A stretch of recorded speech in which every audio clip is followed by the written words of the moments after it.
देखाउनु भएको छ। यो धेरै खुसीको कुरा हो र हामी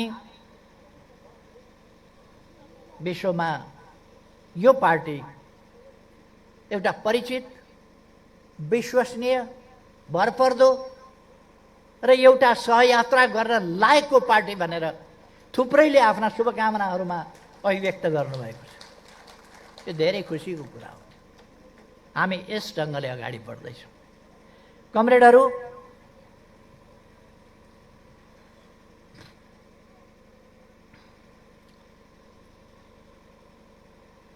हामी जसरी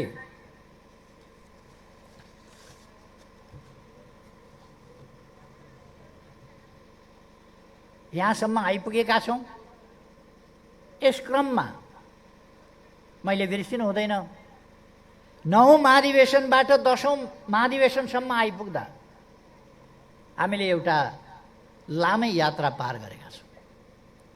9औं महाधिवेशन पछि नै हामीले संविधान निर्माण गर्यौँ। संविधान सभालाई ठिक बाटोमा हिँडायौँ, ठिक बाटोमा हिँडाउन अगुवाई गर्यौँ। राजनीतिक पार्टीहरूलाई एक ठाउँ ल्याउन, संविधान निर्माण गर्ने कुरामा सहमति जुटाउन र संविधान जारी गर्न, विभिन्न व्यवधानका बावजुद संविधान जारी गर्न हाम्रो पार्टीको अहम भूमिका रह्यो, ज्यादै महत्त्वको भूमिका रह्यो।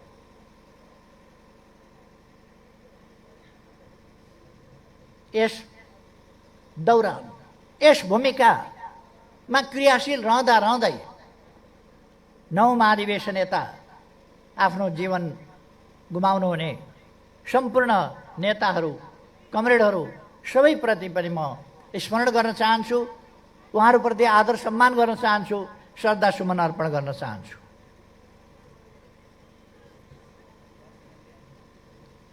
हामी सबैलाई थाहा छ, हामीले महाधिवेशन यता हाम्रो पार्टीलाई स्पष्ट वैचारिक दिशा अन्तर्गत अगाडि बढायौँ। के हो नेकपा एमाले, के हो यसको नीति, कता जाने हो, यसको रङ के हो। कतिले जेन्डरका बारेमा प्रश्न उठाए, अनेक प्रकारका दुर्वाच्यहरू बोले। वास्तवमा परिस्थिति पनि त्यस्तै अन्योलग्रस्त थियो, वैचारिक हिसाबमै अन्योलग्रस्त। त्यस स्थितिलाई यस बीचमा 9 महाधिवेशन पछि हामीले यसलाई सही दिशामा अगाडि बढाउँदै गयौँ र स्पष्ट नीति सहित जनताको बहुदलीय जनवादलाई कार्यान्वयन गर्दै जाने, समाजवादका आधार तयार गर्दै जाने, लोकतान्त्रिक आन्दोलनलाई सबल बनाउनका निम्ति पहिले त लोकतान्त्रिक आन्दोलनको मियो नेकपा एमाले, वामपन्थी आन्दोलन, प्रगतिशील आन्दोलन, सामाजिक परिवर्तनको अग्रणी आन्दोलन, यसलाई नेतृत्व गर्नका लागि नेकपा एमाले सक्षम हुनु पर्यो। हामीले पार्टी एकीकरणलाई अगाडि बढायौँ, तालमेल गर्यौँ, चुनावमा परिणामहरू राम्रो ल्याउँदै गयौँ, समयानुकूल नीतिहरू हामीले तर्जुमा गर्यौँ, तिनको प्रभावकारी ढङ्गले कार्यान्वयन गर्यौँ। नीति निर्माण मात्रै होइन, तिनको कार्यान्वयन। नीति तय गरेर छोडिदिने होइन, सही नीति तय गर्ने र तिनको सही ढङ्गले कार्यान्वयन गर्ने, दृढताका साथ र सक्रियतापूर्वक कार्यान्वयन गर्ने, त्यो नीति हामीले ल्यायौँ। त्यसै कारण हामीले असाधारण सफलता प्राप्त गर्यौँ। चुनावी तालमेलबाट हामीले बहुमतको स्थिति बनायौँ। त्यसै बेला पनि षड्यन्त्र भइरहे, हाम्रो पार्टीको नेतृत्वमा सरकार बन्न नदिन, त्यस बेला गठबन्धनभित्र वा गठबन्धनभित्रैबाट खेल्ने कामहरू भए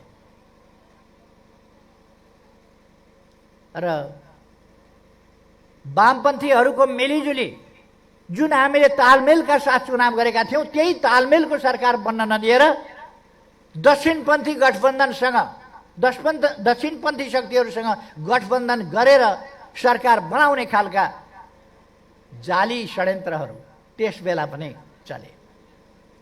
तर हामीले त्यसलाई पराजित गर्यौँ र हाम्रो नेतृत्वमा सरकार बनायौँ। त्यो टिक्न दिने अवस्था थिएन। कुनै पनि बेला सरकारबाट समर्थन फिर्ता लिने बित्तिकै त्यो सरकार ढल्थ्यो र हामीले पार्टी एकीकरण नगर्ने हो भने, एकता नगर्ने हो भने तत्काल सरकार ढल्ने र फेरि देश अन्धकारतर्फ जाने। हामीले हाम्रा नीतिहरूको कार्यान्वयन गरेर हाम्रा सफल नीतिहरूको सहीपना प्रमाणित गर्न पनि नपाउने र हाम्रो देश विकासको क्षमता, त्यसमा नेतृत्व गर्ने हाम्रो क्षमता त्यो पनि हामीले प्रकट गर्न नपाउने स्थिति बन्थ्यो। त्यस स्थितिबाट जोगिन पनि हामीले पार्टी एकीकरण गर्नु, एकता गर्नु, कम्युनिस्ट आन्दोलनलाई एकजुट बनाउनु र अगाडि बढ्नु आवश्यक थियो। हामीले त्यसै गर्यौँ। त्यसै बेलादेखि कम्युनिस्ट आन्दोलन दुनियाँमा रक्षात्मक स्थितिमा गइरहेका बेला नेपालमा चुनावका माध्यमबाट कम्युनिस्ट आन्दोलन सबल र सशक्त शक्तिको रूपमा, अत्यन्तै सबल सशक्त शक्तिको रूपमा कम्युनिस्ट आन्दोलन अगाडि आउनु देशभित्रका र बाहिरका प्रतिक्रियावादी शक्तिहरूका लागि, विभिन्न नामका, विभिन्न रङका, विभिन्न खालका, विभिन्न हैसियतका प्रतिक्रियावादी शक्तिहरूका लागि त्यो स्वीकार्य थिएन, मान्य थिएन। त्यसै कारण उनीहरू सुरुकै दिनदेखि उनीहरूले षड्यन्त्र सुरु गरे हाम्रा विरुद्ध। र हामीलाई थाहा छ, हामी माथि अनेक प्रकारका प्रहारहरू भए।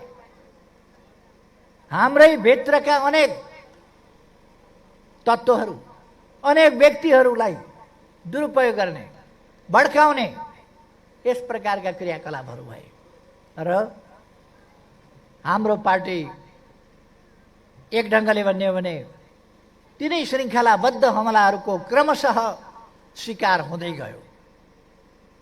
पार्टी झन्झन अप्ठ्यारो स्थितिमा पर्दै गयो। अन्ततः पार्टी विभाजन गराइयो र दुःखको कुरा अरूले विभाजन गरेर हुँदैन थियो। यदि एकीकृत भइसकेका पार्टीभित्रका नेताहरू आफै संलग्न भएर पार्टी विभाजनको क्रियाकलापमा नलाग्ने हो भने अरूले गरेर मात्रै हुँदैन थियो। तर हाम्रै पार्टीभित्रका केही व्यक्तिहरूले त्यस प्रकारका क्रियाकलाप सञ्चालन गर्दा पार्टी विभाजन भयो।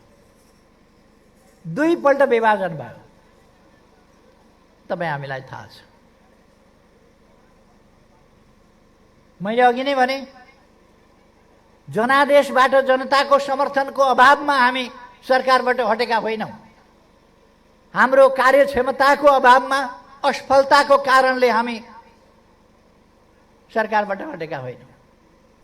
षड्यन्त्रका कारणले, असंवैधानिक ढङ्गले मर्यादित र राजनीतिमा निष्पक्ष राख्न पर्ने, राजनीतिमा संलग्न हुन नहुने, गराउन नहुने शक्तिहरू संलग्न भए हाम्रा विरुद्ध। त्यस प्रकारको एउटा स्थिति बन्यो र हामी सरकारबाट असंवैधानिक ढङ्गले, अलोकतान्त्रिक ढङ्गले जनताको इच्छा र आदेश विपरीत सरकारबाट हटायौँ र यति बेला देश अस्थिरताको दौरबाट गुज्रिरहेको छ, अन्यलको दौरबाट गुज्रिरहेको छ। लोकतन्त्रका जुइनाहरू कमजोर, नटबल्टुहरू कमजोर पार्ने क्रियाकलापहरू भइरहेका छन्। आर्थिक अनियमिततातर्फ देश धकेलिएको छ। यस्तो बेलामा हामीले बढी सजग भएर अगाडि बढ्न छ र हाम्रो यस महाधिवेशनको, यस बन्द सत्रले हामी अन्तिम चरणतिर छौँ। यी सबै कुराहरूको गम्भीरतालाई ध्यानमा राखेर, यी सबै कुराको गम्भीरतालाई मनन गरेर हामी अगाडि बढ्नुपर्नेछ।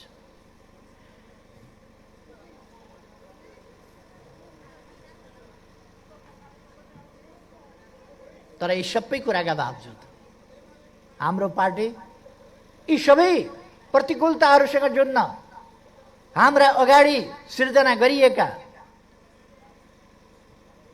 व्यवधानहरू, चुनौतीहरूको सामना गर्न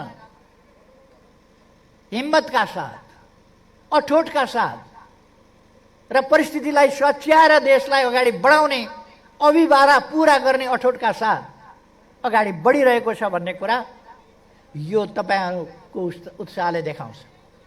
तपाईहरूको उत्साहले देखाएको छ र हिजोको जनसहभागिताले अझ प्रष्ट रूपमा देखाएको छ कि हामी यसलाई पराजित गरेर अगाडि जान सक्छौँ त्यो उत्साह तपाईँ हामीमा देखिएको छ। म कमरेडहरूलाई धन्यवाद भन्न चाहन्छु, हार्दिक धन्यवाद भन्न चाहन्छु। जति बेला हाम्रो पार्टीका विरुद्ध त्यत्रो षड्यन्त्र भइरहेको थियो, चौतर्फी हमला भइरहेको थियो, देशी विदेशी हमला भइरहेको थियो, प्रयोग गर्न मिल्ने नमिल्ने संस्थाहरू प्रयोग गर्न मिल्ने नमिल्ने तरिका अवलम्बन गरेर हामीलाई हटाउने प्रपञ्च भइरहेको थियो र हामीलाई सरकारबाट बाहिर पठाइयो अथवा हटाइयो। संसद सरकार बनाउने थलो, संसद बनाउने, संसद परिवर्तन, सरकार बनाउने र सरकार परिवर्तन गर्ने थलो संसद, सरकार परिवर्तन भएको, प्रधानमन्त्री हटाइएको, अर्को प्रधानमन्त्री नियुक्त गरिएको कुरो संसदले थाहा पाएन। एकैचोटि परमादेशका नाउँमा दुनियाँमा काहीँ नभएको कुरो नेपालमा भयो। कमरेडहरूले सम्झने गर्नुभएको छ। यी कुरा धेरै गम्भीर विषय हुने, तर यी कुराहरूलाई पराजित गरेर अगाडि बढ्छौँ भन्ने अठोट आज हाम्रो 8,55,453 पार्टी सदस्यहरूको साझा बुद्धि, साझा बरगत, साझा प्रयासबाट अगाडि बढ्ने सङ्कल्पले हामीलाई बल दिएको छ र हामी यी कामहरू गर्न सक्छौँ भन्ने देखिएको छ। अब यस बन्द सत्रले यी कुराहरू हामीले साकार पार्नु छ।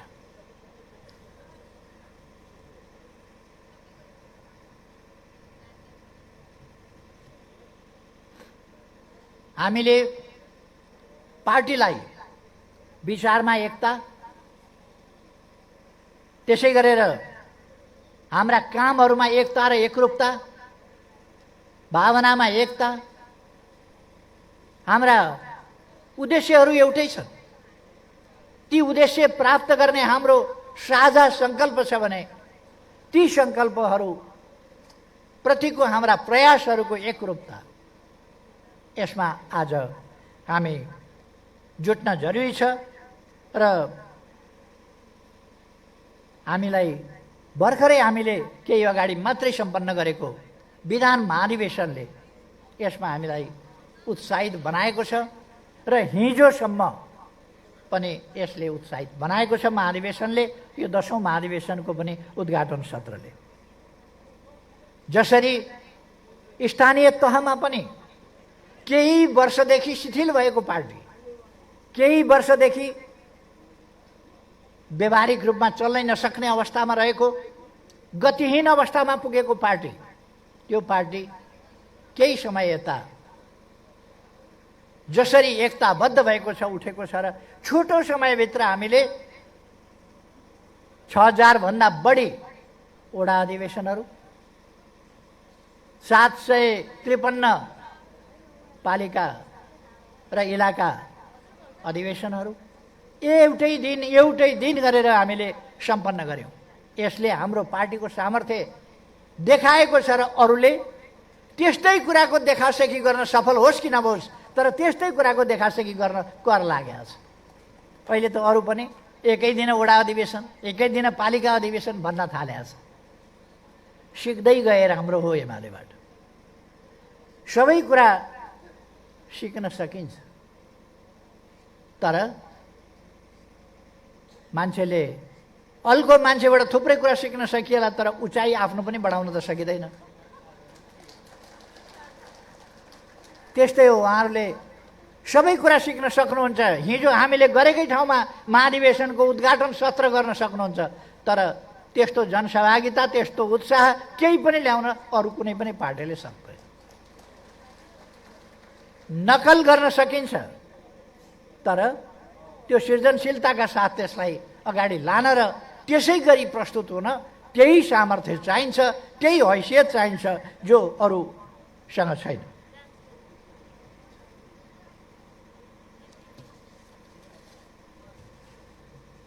म कमरेडहरूलाई धन्यवाद भन्न चाहन्छु। आम रूपमा भन्ने हो भने यसपल्टको प्रतिनिधि छनौट कहीँ केही सानातिना असन्तुष्टिका कुरा भएका हुन सक्दछन्, असन्तुष्टि रहनुपर्ने कारण पनि कहीँ रहेका हुन सक्दछन्, तर आम रूपमा भन्ने हो भने देशभरिबाट आम कार्यकर्ताहरू देशभरिबाट आम कार्यकर्ताहरू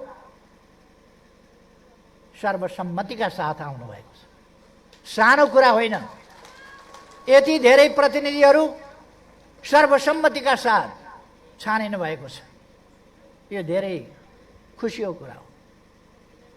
र यसले पार्टीमा हामी पार्टीभित्र लोकतन्त्रलाई कसरी प्रयोग गर्छौँ भन्ने कुरा म बारम्बार भनिरहेको छु। पार्टीभित्र लोकतन्त्रको मुख्य स्वरूप समझदारी हो, सहमति हो, एकता हो।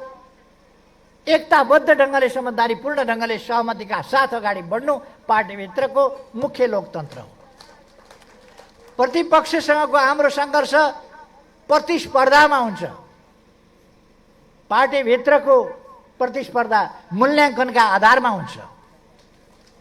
पार्टीभित्र मूल्याङ्कनका आधारमा प्रतिपक्षसँग विपक्षीहरूसँगको हाम्रो प्रतिस्पर्धा त्यो प्रतिद्वन्दिता, त्यो प्रतिस्पर्धाकै आधारमा हुन्छ।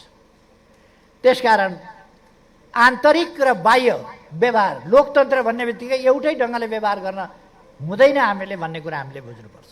मित्रहरूका बीचमा, पार्टीका बीचमा आन्तरिक एकता प्रमुख कुरा हो। एकताका लागि चाहिने समझदारी मुख्य कुरा हो। प्रतिपक्षसँग प्रतिस्पर्धाको तयारी, त्यसका निम्ति सम्पूर्ण पक्षहरूको तयारी, त्यो मुख्य कुरा हो। र प्रतिस्पर्धा प्रमुख हुन्छ प्रतिपक्षीहरूसँग लड्दा। विपक्षीहरूसँग लड्दा प्रतिस्पर्धा मुख्य कुरो हुन्छ। पार्टीभित्र अगाडि बढ्दा एकता मुख्य कुरो हुन्छ। पार्टीभित्र प्रतिस्पर्धा मुख्य कुरा होइन, एकता मुख्य कुरा हो, जसबाट हामीलाई बल प्राप्त हुन्छ विपक्षीसँग एकताबद्ध भएर लड्नका लागि। यो कुरा हामीले थाहा पाउनुपर्छ।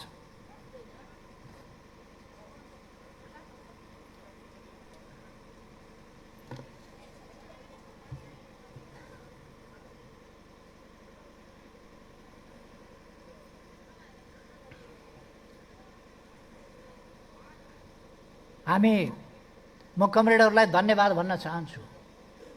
पार्टी अत्यन्त सङ्कटमा परेका बेला, चौतर्फी घेराबन्दीमा परेका बेला पार्टीलाई जोगाएर दुई पल्ट पार्टी फुट्दा पनि पार्टीलाई अलिकति पनि कमजोर हुन नदिएर अझ बलियो, अझ सशक्त, अझ व्यापक बनाएर र अझ सुदृढ एकतामा लान महान योगदान गर्ने, सक्रियतापूर्वक योगदान गर्ने तपाईहरू सम्पूर्ण कमरेडहरू धन्यवादका पात्र हुनुहुन्छ। तपाईहरूको सुझबुझलाई, तपाईहरूको योगदानलाई पार्टी बचाउन मात्रै होइन, पार्टी त तपाईहरू यदि लाग्नुहुन्न थियो भने, दृढतापूर्वक तपाईहरू उभिनुहुन्न थियो भने, तपाईहरू एकताको पक्षमा सङ्घर्ष गर्नुहुन्न थियो भने आज हामी यस महाधिवेशनको बन्द सत्रमा यो हैसियतका साथ हुँदैन थियौँ। हिजोको खुल्ला उद्घाटन सत्रमा हामी त्यस हैसियतका साथ हुने कल्पना पनि गर्न सक्दैनथ्यौँ। यो हैसियत किन छ आज हाम्रो पार्टीको भन्दा तपाईहरूको योगदानले गर्दा। त्यसकारण म सम्पूर्ण पार्टीका कमरेडहरूलाई अध्यक्षको हैसियतले भन्न चाहन्छु, तपाईहरूको दूरदर्शिता, तपाईहरूको मेहनत, तपाईहरूको पार्टीप्रतिको मोह, कसैले व्यक्तिगत अहम तुष्टि नहुँदा, कसैले अरूको उन्नति भएको देखेर या अरूको सफलता देखेर ईर्ष्या भावले जलेको बेला, कतिले आफ्नो स्वार्थ, व्यक्तिगत स्वार्थ, क्षुद्र स्वार्थ पुरा भएन भने पार्टी फुटाएर ध्वस्त पार्न तयार भएको बेला तपाईहरूले जुरुक्कै पार्टी उठाउनु भयो, पार्टीलाई बचाउनु भयो र पार्टीलाई सिद्धिन होइन, पार्टीलाई मजबुत बनाउनु भयो, सिद्धिन दिनु भएन। तपाईहरूलाई म त्यसकारण धन्यवाद भन्न चाहन्छु। मलाई ढुक्क लागेको छ। मैले अस्ति एक ठाउँमा पनि भनेको थिएँ, म कति बाँच्छु थाहा छैन,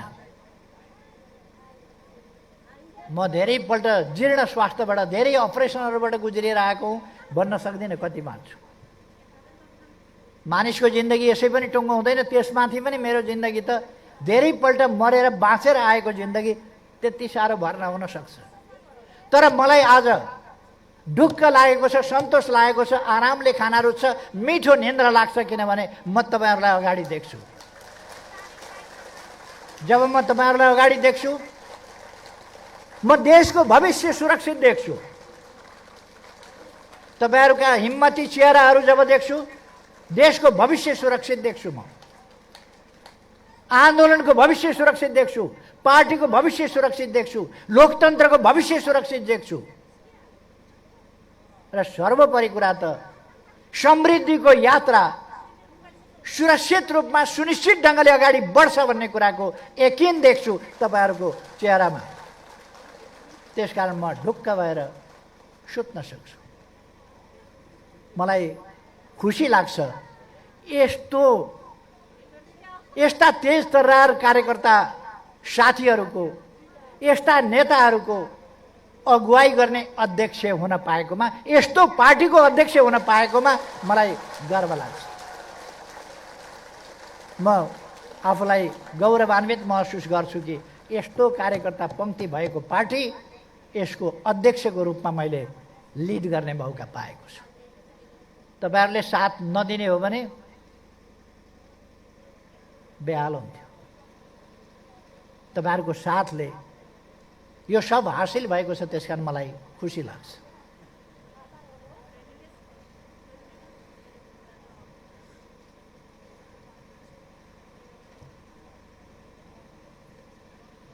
नेपाल कम्युनिस्ट पार्टीको स्थापना कालदेखि नै एउटा पोलिटिकल पार्टी खोलिहालौँ न भन्ने लहरका साथ होइन।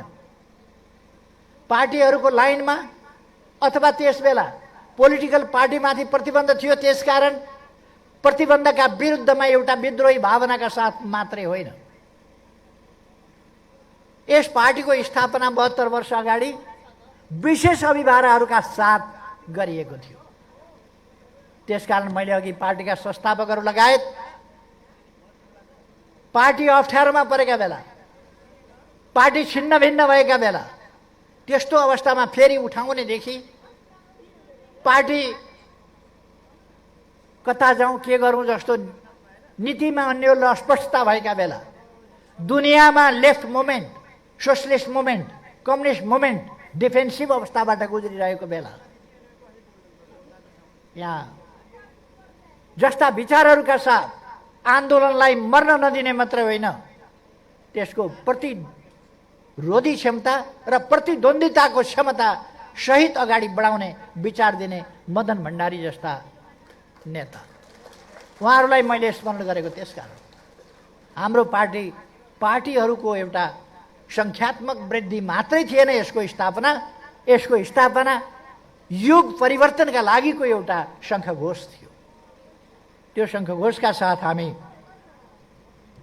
अगाडि स्थापना भएका थियौँ र तदनुसार अगाडि बढ्ने क्रममा उतार चढावहरू भए। कहिले हामीले अपेक्षित सफलता हासिल गर्न सकेनौँ, कहिले नीतिहरूमा स्पष्टता हासिल गर्न सकेनौँ, कहिले नीतिहरूमा स्पष्टता मात्रात्मक रूपमा छ भने पनि त्यसमा हामीले व्यवहारिक रूपमा तदनुसारका सफलता हासिल गर्न सकेनौँ। त्यसकारण उतार चढावहरू देख्नु पर्यो। हामीले हाम्रो प्रतिरोधी क्षमता त्यो विकास गर्न सकेनौँ। त्यसकारण यतापट्टिको यो भोलिन्टियरले अलि यतापट्टि यो संवादको कुरा अलिक बन्द गराउनुहोस् त। त्यहाँ छलफल अलिक बढी भयो, छेउछाउमा चुपचाप लाग्ने भन्नुहोस्।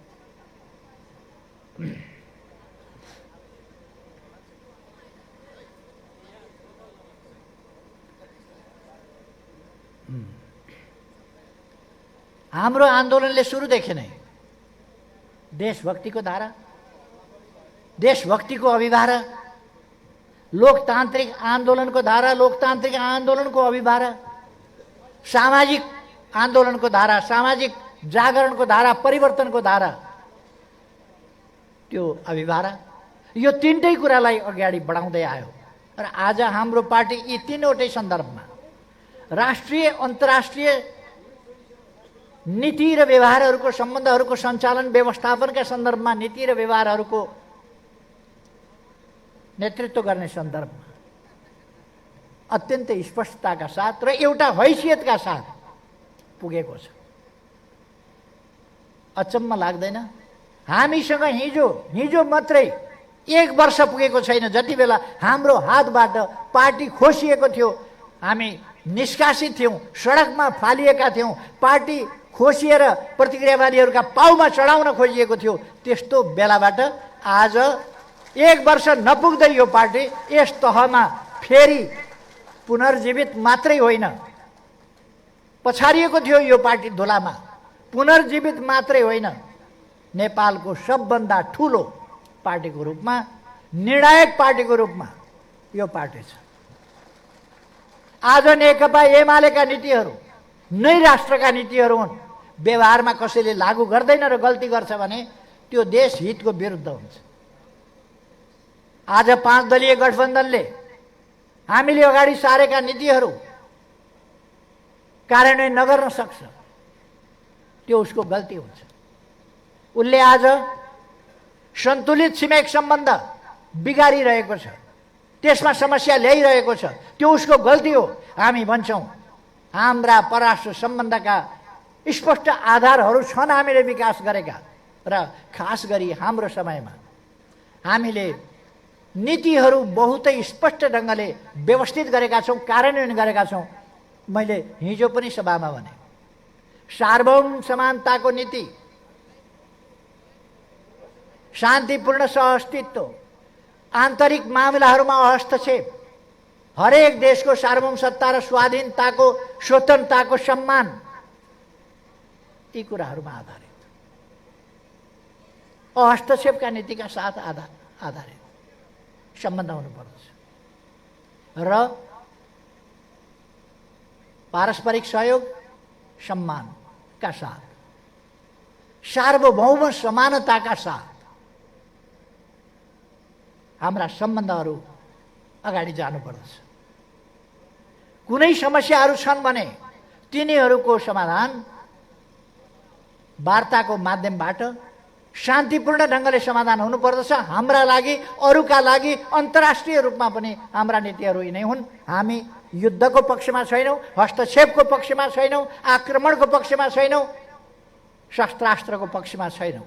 हामी निशस्त्रीकरणको पक्षमा छौँ। परमाणु अस्त्रहरूको निर्माण, विस्तार, सङ्कलन, भण्डारण र तिनको प्रयोग, मास डिस्ट्रक्सनका वेपन्सहरूको अन्त्यको पक्षमा हामी छौँ। हाम्रो विदेश नीति, हाम्रो परराष्ट्र नीति, कसैसँग पनि हाम्रो शत्रुता छैन, सबैसँग मित्रता छ। हामी सबैसँग मित्रता चाहन्छौँ। न्याय समानताका आधारमा मित्रता र हाम्रा राष्ट्रिय हितहरू हामी समानताका आधारमा खोज्दछौँ, न्यायका आधारमा खोज्दछौँ, अन्तर्राष्ट्रिय उत्तरदायित्वका आधारमा खोज्दछौँ। अन्तर्राष्ट्रिय क्षेत्रमा हामी क्षेत्रीय स्तरमा वा अन्तर्राष्ट्रिय स्तरमा पनि हामी सन्तुलित, व्यावहारिक रूपमा सन्तुलित, सँगसँगै साझा सवालहरू, मानव जातिले भोगिरहेका साझा सवालहरू, वातावरण सम्बन्धी प्रश्नहरू अथवा पर्यावरणीय प्रश्नहरू, बिग्रतो वातावरण, त्यसको रोकथाम र त्यसलाई सच्याउने दिशामा, कार्बन इमिसनलाई रोक्ने सन्दर्भमा र वातावरणलाई बिग्रिन नदिन, ग्लोबल वार्मिङलाई समाप्त हुन नदिन। त्यसै गरेर हामी हिमाली देश हौँ। हाम्रो हिमालको महत्त्व, हिमाल जसरी के भने एउटा प्राकृतिक रूपमा कुलिङ सेन्टरको रूपमा छ। राजस्थान र अरूतिरबाट तातो हावा आयो भने हिमालको नजिक पुग्न बाँध्दा पहिले नै त्यो चिसो भएर पानीमा परिणत हुने, आइसमा परिणत हुने, बरफमा परिणत हुने, हिउँमा परिणत हुन थाल्छ। हाम्रा हिमालहरूले यसरी कुलिङ सेन्टरको रूपमा काम गर्दछ र त्यसै गरेर हिमालमाथि हिउँ थुपारेर त्यसले रिचार्ज सिस्टमको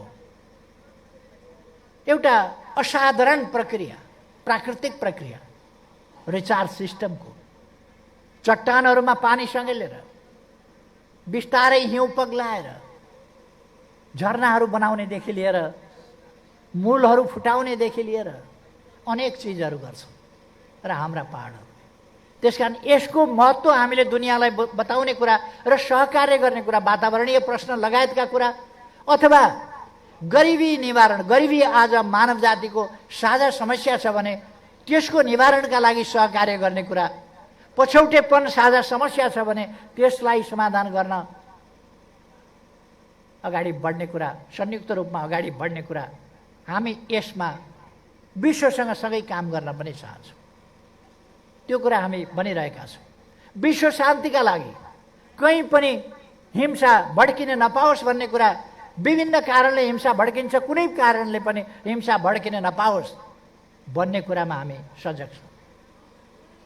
न्यायोचित ढङ्गले हिंसा भड्किने कारणहरूलाई सम्बोधन गरौँ समयमै र हिंसा भड्किन नदिउँ। भड्किन खोज्यो भने संवादका माध्यमबाट त्यसको समाधान गरौँ र शान्ति स्थापना गरौँ। शान्ति, समझदारी र एकताबद्ध प्रयासबाट मात्रै हामी विश्वले भोगिरहेका साझा समस्या समाधान गर्न सक्छौँ भन्ने कुरा हामी जान्दछौँ। त्यसकारण मानवाधिकारका प्रश्नमा होस् अथवा अरू ग्लोबल इस्युज होस्, हामीले संयुक्त राष्ट्रसङ्घले तोकेको, हामी अल्पविकसितबाट भर्खरै अब विकासशील राष्ट्रमा स्तरोन्नतिका लागि सिफारिस भएका छौँ अथवा स्तरोन्नति भएका छौँ भने हुन्छ। दुईटा कुराले हामीलाई, हाम्रो देशलाई ठुलो नोक्सान गर्यो। एउटा कोभिडले गरेको नोक्सान अवधिको, त्यो व्यवधान अवधिको, तर देशका राजनीतिक प्रतिक्रियावादी राजनीतिक शक्तिहरू र तिनका पिछलग्गुहरूले पुर्याएको राजनीतिक व्यवधान चाहिँ दूरगामी रूपमा त्यो असर गर्ने, दूरगामी प्रभाव पार्ने खालका व्यवधानहरू हुन्।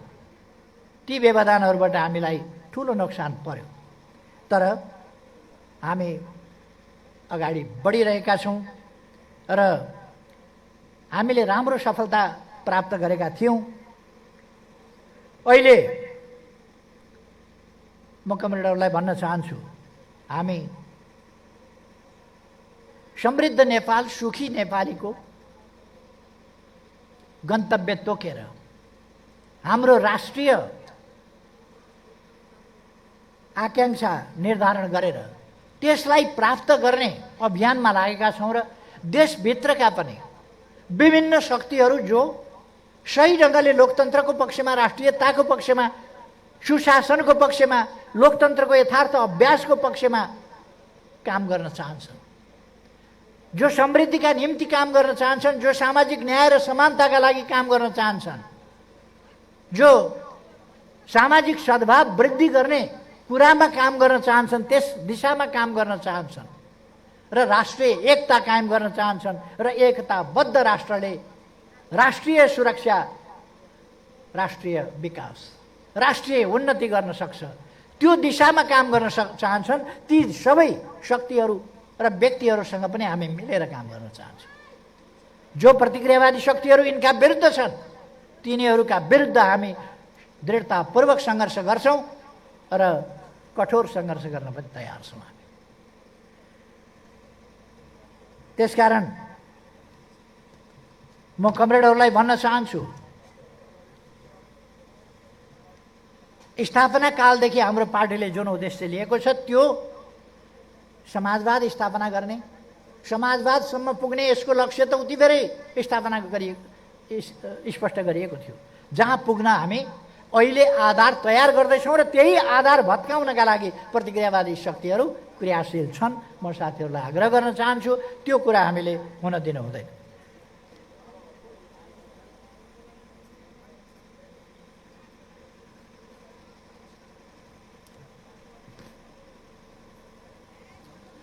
यी 8 दशकको इतिहासमा हामीले विभिन्न मोडहरू, विभिन्न घुम्तीहरू पार गरेका छौँ। स्थापना कालमा अर्थात् पहिलो दशक जहाँ यो कम्युनिस्ट पार्टीको स्थापना भएको थियो, त्यहाँ हामी राणा शासनको अन्धकार युगमा थियौँ र त्यस शासनलाई अन्त्य गर्ने त्यो एउटा राष्ट्रकै सिङ्गै जनताको सबै राजनीतिक शक्तिहरूको अथवा तत्कालीन सत्तासीन राणाशाही बाहेक अन्य शक्तिहरूको र त्यसमा आफ्नो खालको राजतन्त्रको दाउ थियो। राजतन्त्र लोकतन्त्रको पक्षमा थिएन। हामीले त्यो एक्का राख्नुपर्छ। राजतन्त्र लोकतन्त्रको पक्षमा थिएन। आफू राणाशाहीको चङ्गुलबाट कुनै सुरत झुक्क्याएर उम्किनेर तानाशाही लाद्ने मनसायमा राजतन्त्र थियो। त्यो पछि पनि पटक पटक प्रकट भइरह्यो। 61 सालको कुसम्म आउँदा पनि त्यो प्रकट भयो र 62-63बाट त्यसलाई पराजित गरियो र 65 सालमा राजतन्त्र अन्त्य भयो। सुरुदेखि नै राजतन्त्र त्यही मनसायमा थियो। तर पहिलो दशक राणाशाही विरोधी आन्दोलन, राणाहरूको ज्यादतीपूर्ण तानाशाही, त्यसका विरुद्धको आन्दोलनमा हामीले आफूलाई समर्थन गर्नु, खर्च गर्नु परेको थियो। हामीले हाम्रो पार्टीले कलिलै अवस्थामा दिल्ली सम्झौताको अपर्याप्तता, अपूर्णता र त्यसका कमी कमजोरीहरूलाई ठिकै ढङ्गले औँल्याएको थियो। तर त्यसबेला अरू शक्तिहरूले, खास गरी नेपाली कङ्ग्रेसले त्यति बेला ती कुराहरू बुझ्न चाहेन। ती कुरा बुझ्न चाहेन नेपाली कङ्ग्रेसले। र मित्र शक्ति जो आन्दोलनमा सँगै छ उसका विरुद्ध, उसमाथि दमन गरेर अगाडि बढ्ने र प्रतिक्रियावादीसँग घाँटी जोड्ने नीति लियो। राजतन्त्रसँग साँठगाँठ गर्ने, राजतन्त्रलाई खुसी पारेर खाने, तर वामपन्थी शक्तिहरूलाई दमन गर्ने, प्रतिबन्ध लगाउने काम गर्यो। 7 सालमा हामी राणाशाही विरोधी सङ्घर्षमा सामेल भयौँ, लड्यौँ। 7 सालमा राणा शासन ढलेपछि 1 वर्ष नपुग्दै 11 महिनाभित्रै लोकतन्त्र आएको 11 महिनाभित्रै कम्युनिस्ट पार्टीमाथि प्रतिबन्ध लाग्यो। कम्युनिस्ट पार्टीमाथि प्रतिबन्ध लाग्यो। नेपाली कङ्ग्रेसको नेतृत्वमा सरकार बनेपछि मातृका प्रसाद कोइराला नेपाली कङ्ग्रेसका सभापतिको नेतृत्वमा सरकार बनेपछि अथवा मातृका प्रसाद कोइराला प्रधानमन्त्री भएपछि हामीमाथि प्रतिबन्ध लाग्यो। हामीले त्यसका विरुद्ध सङ्घर्ष गर्नु पर्यो। प्रतिबन्धित हालतमा हामीले जनवर्गीय सङ्गठनहरूको स्थापना गरेर ती मार्फत वैधानिक फोरमहरू खोजेर काममा लाग्नु पर्यो। त्यसपछि मातृका प्रसाद कोइराला 8 साल माघ 1 गते प्रधानमन्त्री भए, 4 गते दिल्ली गए, 11 गते फर्किँदा नेपालको उत्तरी सिमानामा दक्षिणको छिमेकी भारतका 17वटा मिलिट्री चेकपोस्टहरू उत्तरको सिमानामा राख्ने सम्झौता गरेर हाम्रो राष्ट्रियता, हाम्रो स्वाधीनता, हाम्रो स्वाभिमान सबैमाथि हमला गरेर फर्किए, सम्झौता गरेर र तदनुसार राखिए। त्यसका विरुद्ध हाम्रो पार्टीले सङ्घर्ष गर्नु पर्यो। त्यसै बेला कलिलै अवस्थामा अरू पक्षहरूमा त्यसै गरी हामीले सङ्घर्ष गर्नु पर्यो। मैले राष्ट्रियताको पक्षमा कसरी सुरुदेखि, लोकतन्त्रको पक्षमा कसरी सुरुदेखि र लोकतन्त्रको पूर्णताको पक्षमा कसरी सुरुदेखि नै हाम्रो पार्टीले सङ्घर्ष गर्यो भन्ने कुरा कमरेडहरूलाई मैले बताउन खोजेको। दोस्रो दशकसम्म आइपुग्दा पार्टीभित्र फेरि भयानक घुसपैठ भइसकेको थियो। पार्टीमा अन्तर्राष्ट्रिय प्रभावको कारणले पनि मतभेदहरू, कसले कसको पुच्छर समाउने भन्ने खालका विवादहरू पनि भए। गलत प्रवृत्तिहरू आए। त्यस स्थितिको कसले कसरी फाइदा लिन सक्छ भन्ने खालका प्रवृत्तिहरू पनि भए। त्यसबाट हामी कमजोर भयौँ। पार्टीमा गुटबन्दी भयो, स्वार्थहरू टक्राए। त्यस खालको स्थितिमा पार्टी विभाजनको स्थितिमा पुग्यो। पहिलो विभाजन दक्षिणपन्थी अवसरवाद र अरू सामाजिक परिवर्तनका पक्षधर क्रान्तिकारी शक्तिहरूका बीचमा, तुलनात्मक रूपमा सही र गलतका बीचमा, प्रतिगमनलाई समेत साथ दिने शक्तिहरू र प्रतिगमनका विरुद्धका शक्तिहरूका बीचमा कम्युनिस्ट पार्टी विभाजित। त्यसपछि पनि विभाजित सिद्धिएन। तेस्रो दशकमा आइपुग्दा पनि विभाजन कायम रह्यो। अझ तेस्रो दशक पार्टी टुक्रिएर ससाना टुक्राहरूमा हुने स्थितिमा पुग्यो। त्यसबेला हामीले एउटा नयाँ अभियानको सुरुवात गर्यौँ। पार्टीलाई नयाँ विचार, जुझारु विचार र सक्रिय गतिविधि, सङ्गठन निर्माण, सङ्गठन विस्तार, यस बाटोबाट एउटा नयाँ आन्दोलनको हामीले सिर्जना गऱ्यौँ। त्यसका लागि नयाँ पार्टी निर्माणको सुरुवात गऱ्यौँ र अगाडि बढायौँ र त्यसले एकता एकीकरणका अभियानलाई पनि अगाडि बढाउँदै गयो। त्यस धारबाट हामीले एकता एकीकरणको अभियान सुरु गऱ्यौँ र आज हामी यस ठाउँमा आइपुगेका छौँ। मूलतः आन्दोलनको एकीकरणको धार, एकीकरण र एकताको धारको सुरुवात त्यहाँबाट गरेर हामी बढ्दै आयौँ। कहिले हाम्रा सकारात्मक राम्रा मिठा अनुभवहरूबाट हामी खुसी भयौँ, कहिले हामीले तिता अनुभवहरू बिहोर्नु पर्यो। कहिले एकता एकीकरणमा हामीले सफलता पायौँ, कहिले विभाजनको पीडा भोग्नु पर्यो। कहिले सफलतापूर्वक हामीले पार्टी विस्तार गर्न सक्यौँ, कहिले पार्टी विस्तारमा ठहराव आयो। कहिले हामीप्रति जनविश्वास अलिक बढेको देखियो, कहिले फेरि घटेको देखियो। अब हामी त्यस्ता कमजोरीहरू नगरिकन आन्दोलनलाई अगाडि बढाउँछौँ र तेस्रो दशकमा आइपुग्दा हामीले यसरी विभाजनबाट पार्टीलाई एकता एकीकरणको बाटोमा लग्यौँ। चौथो दशक पञ्चायत विरोधी आन्दोलन, निरङ्कुशतन्त्र विरोधी आन्दोलनमा गयो र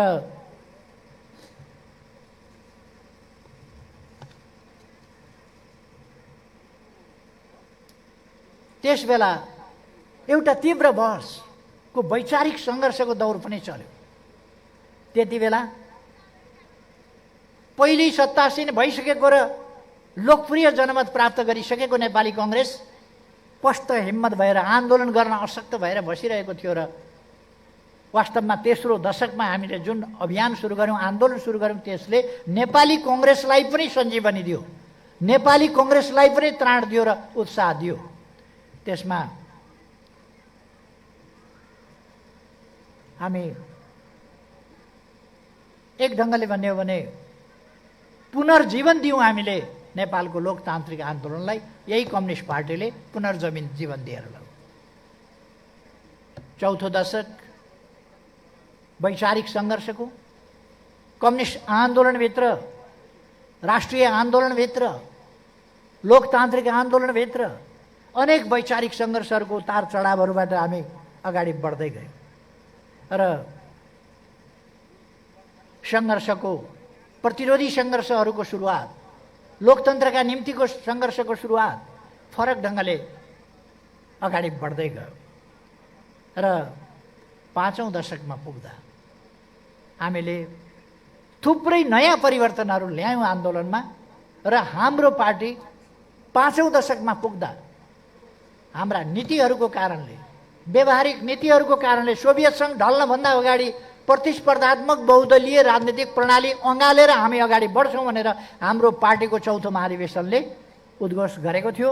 त्यही बाटोले पछि त्यही दशकको अन्त्यतिर पुग्दा पाँचौँ महाधिवेशनमा हामीले जनताको बहुदलीय जनवाद भनेर सूत्रीकृत गर्यौँ, त्यसलाई सिद्धान्तकृत गर्यौँ, त्यसलाई व्यवस्थित गर्यौँ।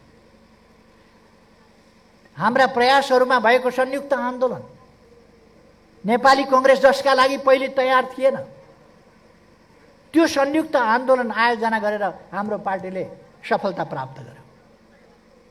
पञ्चायत ढल्यो, निरङ्कुशतन्त्र संवैधानिक भयो, जनताको बहुदलीय जनवाद जस्तो लेफ्ट मुभमेन्टको रक्षा कवच र त्यसलाई अगाडि बढाउने सूत्र, वैचारिक हतियार त्यस विचारले दियो र हामी अगाडि जान सक्यौँ।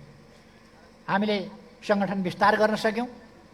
हामी संसदमा दोस्रो पार्टीको रूपमा, प्रमुख प्रतिपक्षीको रूपमा उपस्थित भयौँ र अब 6औँ शताब्दी लाग्दा नलाग्दा हामी देशको प्रमुख शक्तिको रूपमा स्पष्टता आउन सुरु गर्यौँ।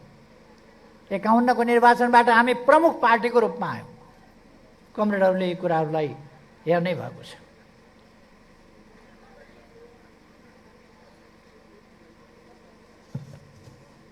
हामीले सिद्धान्तको अन्धानुकरण गरेनौँ। सिद्धान्तलाई आफ्नो परिवेश परिस्थिति अनुसार सृजनात्मक ढङ्गले ग्रहण गर्यौँ, सृजनात्मक ढङ्गले हामीले प्रयोग गर्यौँ। त्यसकारण सृजनात्मक प्रयोगबाट हामी सफलतापूर्वक अगाडि बढ्दै गयौँ। हामीले जडसूत्रवाद अथवा विसर्जनवाद, हाम्रो पार्टीको 5औं महाधिवेशनले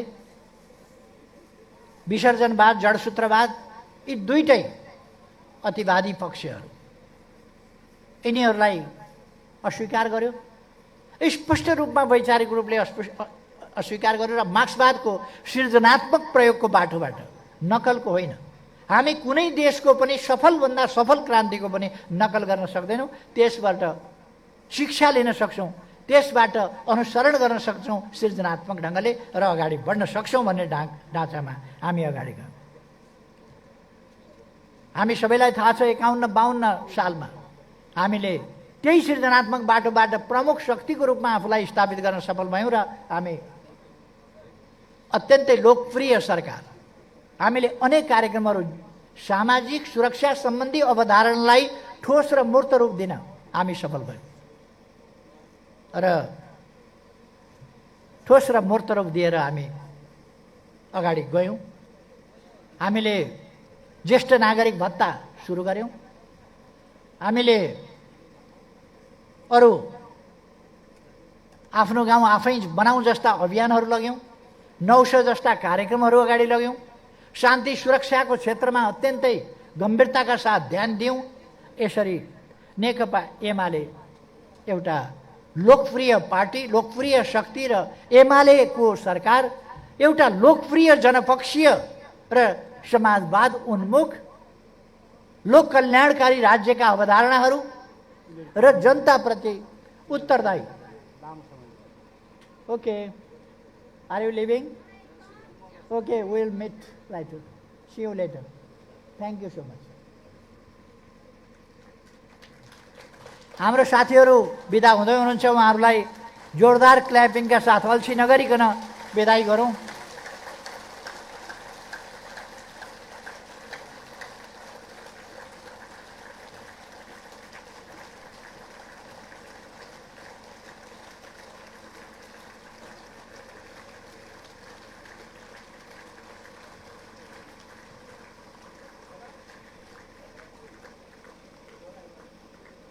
त्यो हाम्रो होला,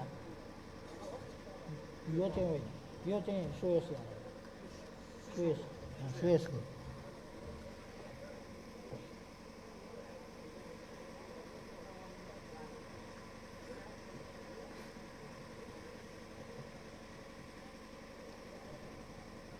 र 6औं दशकमा हामी जनताको बहुदलीय जनवादको कार्यान्वयन, त्यसको सफलता, तदनुसार अगाडि बढ्ने अभियानमा शरिक हुन लागिरहेका थियौँ। त्यसै बेला जननेता मदन भण्डारी र कुशल सङ्गठक कमरेड जीवराज आश्रितको निधन भयो र त्यसले हाम्रो आन्दोलनलाई एउटा गम्भीर धक्का पुर्यायो। तर पनि हामी उहाँहरूको निधनबाट भएको क्षतिलाई, त्यस शोकलाई शक्तिमा बदलेर अगाडि बढ्दै गयौँ र हामीले प्रमुख पार्टीको हैसियत प्राप्त गरेर एकल सरकार बनाएर प्रभावकारी ढङ्गले सरकार सञ्चालन गऱ्यौँ। मैले अघि पनि बताइसकेँ र हामी यस ढङ्गले अगाडि बढेका छौँ। सँगसँगै अकारण फेरि विभिन्न प्रकारका सोचहरू, नीतिहरू, विचारहरू प्रकट भए। देशमा हिंसात्मक द्वन्द्व भयो र द्वन्द्वले वामपन्थी आन्दोलनभित्रै एउटा शान्तिपूर्ण बाटोबाट अगाडि बढ्ने धार र अर्को हिंसाको बाटोबाट अगाडि बढ्ने धार दुईटा धारहरू प्रकट भए। तिनीहरूका बीचमा सङ्घर्ष भयो र अन्ततोगत हामी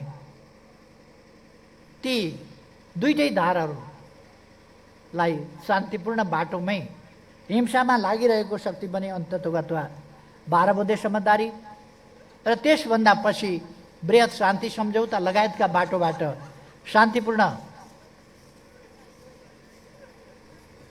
शान्तिपूर्ण बाटामा आउन सहमत भयो। यसरी हामी एउटा सफलतापूर्वक अगाडि बढ्यौँ र त्यति बेलाको त्यो हिंसाको व्यवस्थापन, त्यस हिंसाको शान्तिपूर्ण ढङ्गले समाधान एउटा ठुलो र ऐतिहासिक उपलब्धिको रूपमा लग्यो। हामीले एउटा शान्ति प्रक्रिया सुरु गऱ्यौँ त त्यसलाई अगाडि बढायौँ र त्यो सफलतापूर्वक अगाडि बढ्यो। अब मैले हिजो पनि भने शान्ति प्रक्रिया सुरु गऱ्यौँ, अगाडि बढायौँ, तर शान्ति प्रक्रिया अझै टुङ्गिएको छैन। त्यसलाई टुङ्ग्याउन जरुरी छ र मलाई अहिलेको सरकारले टुङ्ग्याउन सक्छ जस्तो लाग्दैन। हामीले अब सायद केही समय पर्खिनुपर्छ र शान्ति प्रक्रियालाई टुङ्ग्याउनुपर्छ। यस अगाडि नै हामी टुङ्ग्याउने थियौँ। यद्यपि प्रचण्डको व्याख्या अलग हुन सक्छ, तर शान्ति प्रक्रिया जो त्यति बेला द्वन्द्वका पक्ष विपक्ष थिए उहाँहरूको बीचको सहमति नहुनाले र उहाँहरूको अनिच्छाकै कारणले शान्ति प्रक्रिया सम्पन्न हुन सकेन। आयोग रिक्त हुँदा आयोग गठनमै उहाँहरूले वर्षौं लगाउनु भयो, शान्ति प्रक्रिया टुङ्गिन दिनु भएन। अब पनि शान्ति प्रक्रिया हामीले टुङ्ग्याउनै पर्दछ, त्यस दिशामा हामीले काम गर्नै पर्दछ र हामी शान्ति प्रक्रिया टुङ्ग्याउनुको अर्थ के हो भने फेरि कहीँ कतै कुनै प्रकारको कुनै मात्राको पनि हिंसा नेपालमा दोहोरिन नपाओस्। यसबीचमा हामीले महत्त्वपूर्ण कामहरू गरेका छौँ संविधानको सर्वस्वीकार्यताका सम्बन्धमा पनि। संविधान त्यसको जीवन्त प्रयोगको कुरा हो। संविधानको सर्वस्वीकार्यता भनेको मैले संविधान मानिन भन्ने कुरासँग मात्रै होइन। आज नेपालमा सबैका लागि संविधान सर्वस्वीकार्य बनेको छ। कुनै बुँदामा कुनै चिजमा केही प्रकारको आफ्नो असहमति हुनु, भिन्न राय हुनु, यसो गर्न पाए हुन्थ्यो भन्नु र त्यसमा संशोधनको माग गर्नु बेग्लै कुरा हो। तर आज संवैधानिक प्रक्रियाभित्र, संवैधानिक क्रियाकलापभित्र सम्पूर्ण देशभित्रका शक्तिहरू समावेश भएका छन्, क्रियाशील भएका छन्, संलग्न भएका छन्, काम गरिरहेका छन्। त्यसकारण संविधानको सर्वस्वीकार्यता, संविधानको ग्राह्यता अब आम कुरा भएको छ, सबैका निम्ति साझा विषय बनेको छ। संविधान जारी भएका बखत पनि केहीको असहमति थियो, केही पृथकतावादको सोच र नाराका साथ अगाडि बढिरहेका थिए, केही अझै पनि हिंसाको कुरो छोडेका थिएनन्, हिंसाको बाटो रोजिरहेका थिए। हामीले पृथकतावादको पनि अन्त्य गर्यौँ, हिंसाको पनि अन्त्य गर्यौँ। हिंसात्मक बाटो लिएका साथीहरूलाई पनि शान्तिपूर्ण बाटोमा ल्याउन सहमत गरायौँ र शान्तिपूर्ण ढङ्गले उहाँहरू बाटोमा आउनु। यसरी हामीले संविधानको कार्यान्वयन भनेको सृजनात्मक ढङ्गले, व्यवहारिक ढङ्गले, ठोस रूपमा र त्यसलाई पूर्णता दिने ढङ्गले बनेको, संविधानसँग विमति राख्ने, देशका लागि अहित हुने कुनै असामयिक र असान्दर्भिक नीति बोकिरहेका शक्ति र व्यक्तिहरू छन् भने त्यस्ताहरूलाई ती कुराहरू छुटाएर संविधानले भनेको मार्गमा ल्याउनु संविधान कार्यान्वयनको एउटा ठुलो कुरा हो। हामीले संविधान कार्यान्वयनको सन्दर्भमा सङ्घीय संरचनाहरूको तिनको निर्माण, तिनका शक्तिका सवालहरू, स्रोतका विभाजनका सवालहरू अथवा अन्य संरचनागत कुराहरू, कानुन, संविधान निर्माण र संविधान कार्यान्वयनका लागि कानुनका पक्षहरू, संविधान कार्यान्वयनका लागि ती कुराहरू पनि हामीले सबै कुराहरू गर्दै गयौँ। त्यसकारण हामी संविधान निर्माणको, लोकतन्त्रलाई अगाडि बढाउने कुराको सन्दर्भमा असाधारण योगदान हामीले गरेका छौँ। नेपालमा पृथकतावादको अन्त्य, र हिंसाका सोचहरूको अन्त्य र सम्पूर्ण रूपमा शान्तिका धारमा सम्पूर्ण राजनीतिक शक्तिहरू आउनु ठुलो सफलता हो जो हामीले हासिल गरेका छौँ। हामीले हासिल गरेको उपलब्धि विकास निर्माणका सवालमा मात्रै होइन, यस दशकमा आइपुग्दा हाम्रो पार्टीको भूमिका, हाम्रो राजनीति, देशको राजनीति, देशको दिशा निर्देश गर्ने राजनीति, देशको मूल पार्टी, मूल राजनीति, मूल नीति जुन यस पार्टीले नीति बनाउँछ त्यही नै नेपालको नीति हो। नेपालको परराष्ट्र नीति, नेकपा एमाले जुन नीति लिन्छ परराष्ट्र नीति, त्यही नेपालको परराष्ट्र नीति हो, त्यही विदेश नीति हो जुन एमाले लिन्छ। नेपालको राजनीति, नेपालको लोकतन्त्रको वास्तविक अर्थ मर्म अनुसारको परिभाषा नेकपा एमाले गर्छ र त्यसको कार्यान्वयन नेकपा एमाले गर्छ। त्यसकारण हामी हरेक क्षेत्रमा विकासको सन्दर्भमा, भिजनको सन्दर्भमा यत्तिकै हामीले समृद्ध नेपाल, सुखी नेपाली भनेका छैनौँ कमरेडहरू।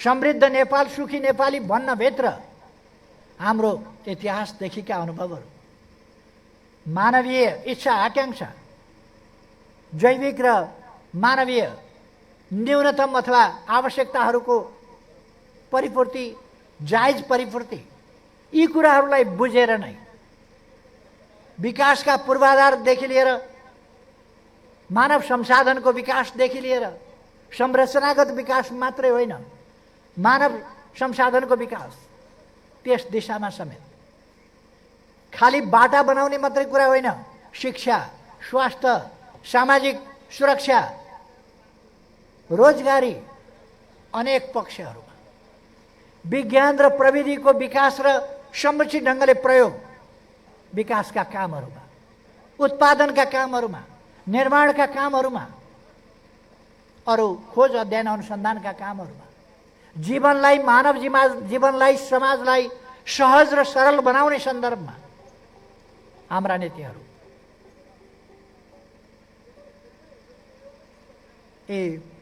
अत्यन्तै व्यापक र हाम्रो पार्टीले जसरी एउटा क्षेत्रमा मात्रै होइन समाज परिवर्तन गर्न खोजेको छ त्यो कुराहरू हाम्रो छोटो समयको यो पछिल्लो कार्यकालले ती सबै कुराहरूलाई देखाएको छ। मैले हिजो पनि भने हामी समुद्रसम्म पुग्ने सपना देखिरहेका छौँ, व्यवहारिक छ, सम्भव छ। हामी अन्तरिक्षमा पुग्ने सपना देखिरहेका छौँ, हामीले धरतीको अर्बिट त तोडिसकेका छौँ, अन्तरिक्षमा पनि पुग्ने कुरा हामीले गरिसकेका छौँ। यसरी हामी एउटा मात्रै क्षेत्र होइन, राजनीतिको क्षेत्र, राष्ट्रिय समस्याको समाधानको क्षेत्र र सुव्यवस्था, सुशासन र समृद्धिका सपनाहरूको क्षेत्र, त्यसका निम्ति पूर्वाधार, बाटाघाटा, सडक पूर्वाधार अथवा यातायातका पूर्वाधार, कनेक्टिभिटीका पूर्वाधार अथवा अरू इन्फर्मेसन टेक्नोलोजीका पूर्वाधार, यी कामहरूको सन्दर्भमा चाहे फाइबर नेटवर्कको सम्बन्धमा होस् अथवा 4G अरू कुराको सन्दर्भमा होस् अथवा स्पेस सेटेलाइट स्पेसमा पठाउने कुरामा होस्, हामीले नयाँ नयाँ सोचहरू, योजनाहरू ल्याएर देशलाई अगाडि बढाएका छौँ र हामीले लिएका नीतिहरू, हामीले प्रस्तुत गरेका भिजन, हामीले देखाएको बाटो र हामीले गरेका सङ्कल्पहरू हाम्रा लागि मात्रै होइन, अरूका लागि पनि एउटा बाटो बनेको छ, मार्गदर्शक बनेको छ। अब ती कुराहरू खोइ भनेर हरेकले सोध्छ र अब जस्तै सरकार बने पनि ती कुराहरूको मार्ग अवलम्बन गर्न बाध्य छ। त्यो हाम्रो पार्टीले खनेको राजमार्गबाट अब देश हिँड्न बाध्य छ। अब विकासको गतिलाई अलिकति धीमा गर्न सकिएला, अलिकति पछाडि मत्थर पार्न सकिएला, तर विकासको गति क्षणिक अवरुद्ध गरे पनि रोक्न सकिँदैन। यो कुरा यस कारणले पनि सकिँदैन कि नेकपा एमाले यहाँ छ, जनताका बीचमा भिजेको छ। यस्ता 5 दल 7 दलका कुनै कुराको साथीहरूले परवाह नगर्नुभए हुन्छ, यस्ता गठबन्धनको परवाह नगर्नुभए हुन्छ। यस्ता गठबन्धनलाई पराजित गरेर एक्लै नेकपा एमाले चुनावमा जान सक्ने सामर्थ्य हाम्रो छ, छैन भने हामीले बनाउनु पर्छ र सबै एकातिर अग्रगामी शक्ति जनशक्ति एकातिर, जनता एकातिर, जनताका वैरी अर्कातिर, देशभक्त शक्तिहरू एकातिर, देशद्रोहीहरू एकातिर, राष्ट्रवादी शक्तिहरू, देशप्रेमी शक्तिहरू एकातिर, विदेशीका एजेन्टहरू एकातिर। 5 वटा हुन् कि 10 वटा हुन्, एउटै हो, एउटै हो त्यो शक्ति। त्यसलाई 5 वटा शक्ति, 10 वटा शक्ति, यो मिले चाहे यी अझै फुट्यो भने अझै धेरैवटा शक्ति हुन्छ। के मतलब हुन्छ त्यसको? त्यसकारण म कमरेडहरूलाई भन्न चाहन्छु, हामी एउटा सुदृढ शक्ति हौँ, जनताको प्रतिनिधित्व गर्ने, जनताको साँचो प्रतिनिधित्व गर्ने शक्ति हौँ। त्यसकारण ससाना गुटहरू 5 वटा मिलाउन् कि 10 वटा मिलाउन्, के मतलब छ हामीलाई? हामी एक्लै चुनावमा जान्छौँ, एक्लै बहुमत ल्याएर देखाउँछौँ, आरामको बहुमत ल्याएर देखाउँछौँ। बहुमत ल्याउन नेपाली जनताको बहुसङ्ख्याको समर्थन हामीले प्राप्त गर्नुपर्छ। त्यही होइन र सूत्र? नेपाली जनताको बहुमत हामीले प्राप्त गर्नुपर्छ, बहुमतको मत प्राप्त गर्नुपर्छ, बहुमतको साथ प्राप्त गर्नुपर्छ, बहुमतको विश्वास हामीले प्राप्त गर्नुपर्छ। हामी जनताको पार्टी हौँ भने हामीले ती चिज गर्नु परेन? हामीले ती चिज गर्नुपर्छ, ती चिजमा हामीले सफलता प्राप्त गर्नुपर्छ कमरेड। त्यसकारण म कमरेडहरूलाई भन्न चाहन्छु, हामी अरूतिर हेरेर, प्रोपगन्डाका भ्रममा परेर, अल्मलिएर, अरूले अनेक प्रकारका भ्रमहरू, एमाले एक्लियो भनेर, एमाले एक्लियो कि एक्लिएन, हामीले हिजो आफ्नै शक्ति आफूले हेरेनौँ। हनुमानले जस्तै आफ्नै शक्ति हामीले पहिचान गरेनौँ। स्यार समुद्र तरेर लङ्का जाने बेलामा हनुमान छटपटाउन थालेका थिए, के गरेर लङ्का जाने होला? कसैले भन्यो, हनुमान तिमी वीर वायुपुत्र हनुमान हौ, वीर हनुमान हौ तिमी, जन्मिने बित्तिकै तिमी सूर्य खान जम्टिएका थियौ, अलिकति तिम्रो थुत्नु डढ्या थियो। त्यस्तो हनुमानले यो स्यार समुद्रको एउटा डोबिलको पार गर्न पनि छटपट गर्ने हो, के गर्ने भनेर अलपत्र पर्ने हो। तिमी वायुपुत्र हौ, उफ्रिएर तिमी पार गर्न सक्छौ। बल्ल हनुमानले झरास आफ्नो तागत सम्झिए। हामी नेकपा एमाले हामी जनपुत्र हौँ, हामी नेपाल पुत्र हौँ, हामी जनपुत्र हौँ, जनताका छोराछोरीहरू हौँ नेकपा एमाले। अनि हामी यी समस्याहरूको समाधान गरेर अगाडि जान सक्दैनौँ? हामी सक्छौँ, हामीले सक्नुपर्छ। र यी विभिन्न खालका कहिले कहिले कस्तो हुन्छ, खराब शक्तिहरू सङ्ख्यामा धेरै देखिन्छन्, हामी सङ्ख्यामा एउटा मात्रै देख्यौँ। तर हामी वास्तविक सङ्ख्यामा हामी धेरै छौँ। प्रतिनिधित्व गर्ने पार्टीको रूपमा हामी जनताको प्रतिनिधित्व गर्छौँ भने अरू प्रतिक्रियावादी विचारहरूको, भावनाहरूको, उद्देश्यहरूको प्रतिनिधित्व गर्छन्। हामी देशभक्तिको प्रतिनिधित्व गर्छौँ, राष्ट्रियताको प्रतिनिधित्व गर्दछौँ, राष्ट्रिय एकताको प्रतिनिधित्व गर्छौँ। नेपाली जनता भड्काएर, बाँडेर, नेपाली जनतामा काटमार लगाएर, घृणा फैलाएर चल्ने खालका नीति हामी अवलम्बन गर्दैनौँ। आफ्ना क्षणिक स्वार्थका निम्ति जात जातमा भड्काएर अनेक हिसाबले शत्रुता बढाउन खोज्ने र भिडन्त लगाउन खोज्ने खालका कुराहरू हामी गर्दैनौँ। हामी सामाजिक सद्भावका साथ सबै जातिहरूको उन्नति, सबै भाषाहरूको उन्नति, सबै संस्कृतिको उन्नति, सबैको उन्नतिको कुरो हामी गर्छौँ र सबैको उन्नतिबाट देशको उन्नति बनाउने कुरा गर्छौँ। कोही पनि पछाडि नपरोस्, कोही पछाडि नपरोस्, हाम्रो नीति हो। हामी भिडन्त गराएर रक्तपात गराउने होइन, सहमतिका साथ राष्ट्र निर्माण गरेर, विकास गरेर कोही पछाडि नपरोस् भन्ने भावनालाई साकार पार्दछौँ। लडाइँबाट होइन, झगडाबाट होइन, परस्परको घृणाबाट होइन। त्यसकारण म कमरेडहरूलाई भन्न चाहन्छु, सांस्कृतिक कार्यक्रम एकछिन बन्द गर्न भनौँ न है। सूर्यजीले सुन्नुभयो? त्यता एकछिन बन्द गर्नुपर्छ। राम्रो कुरा हो, तर कहिले कहिले राम्रो कुरा पनि समयमा रोक्नुपर्ने हुन्छ नि।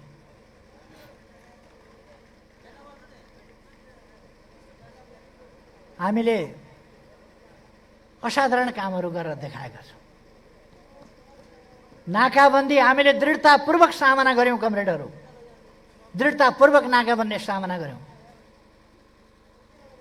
हाम्रा विरुद्ध त्यति बेला अब प्रधानमन्त्री सडकमा हिँड्दा जनताले ढुङ्गा हान्छन् भन्ने हुइयाँ मचाइयो ताकि युवाहरू उत्तेजित भएर ढुङ्गा हानुन् भनेर।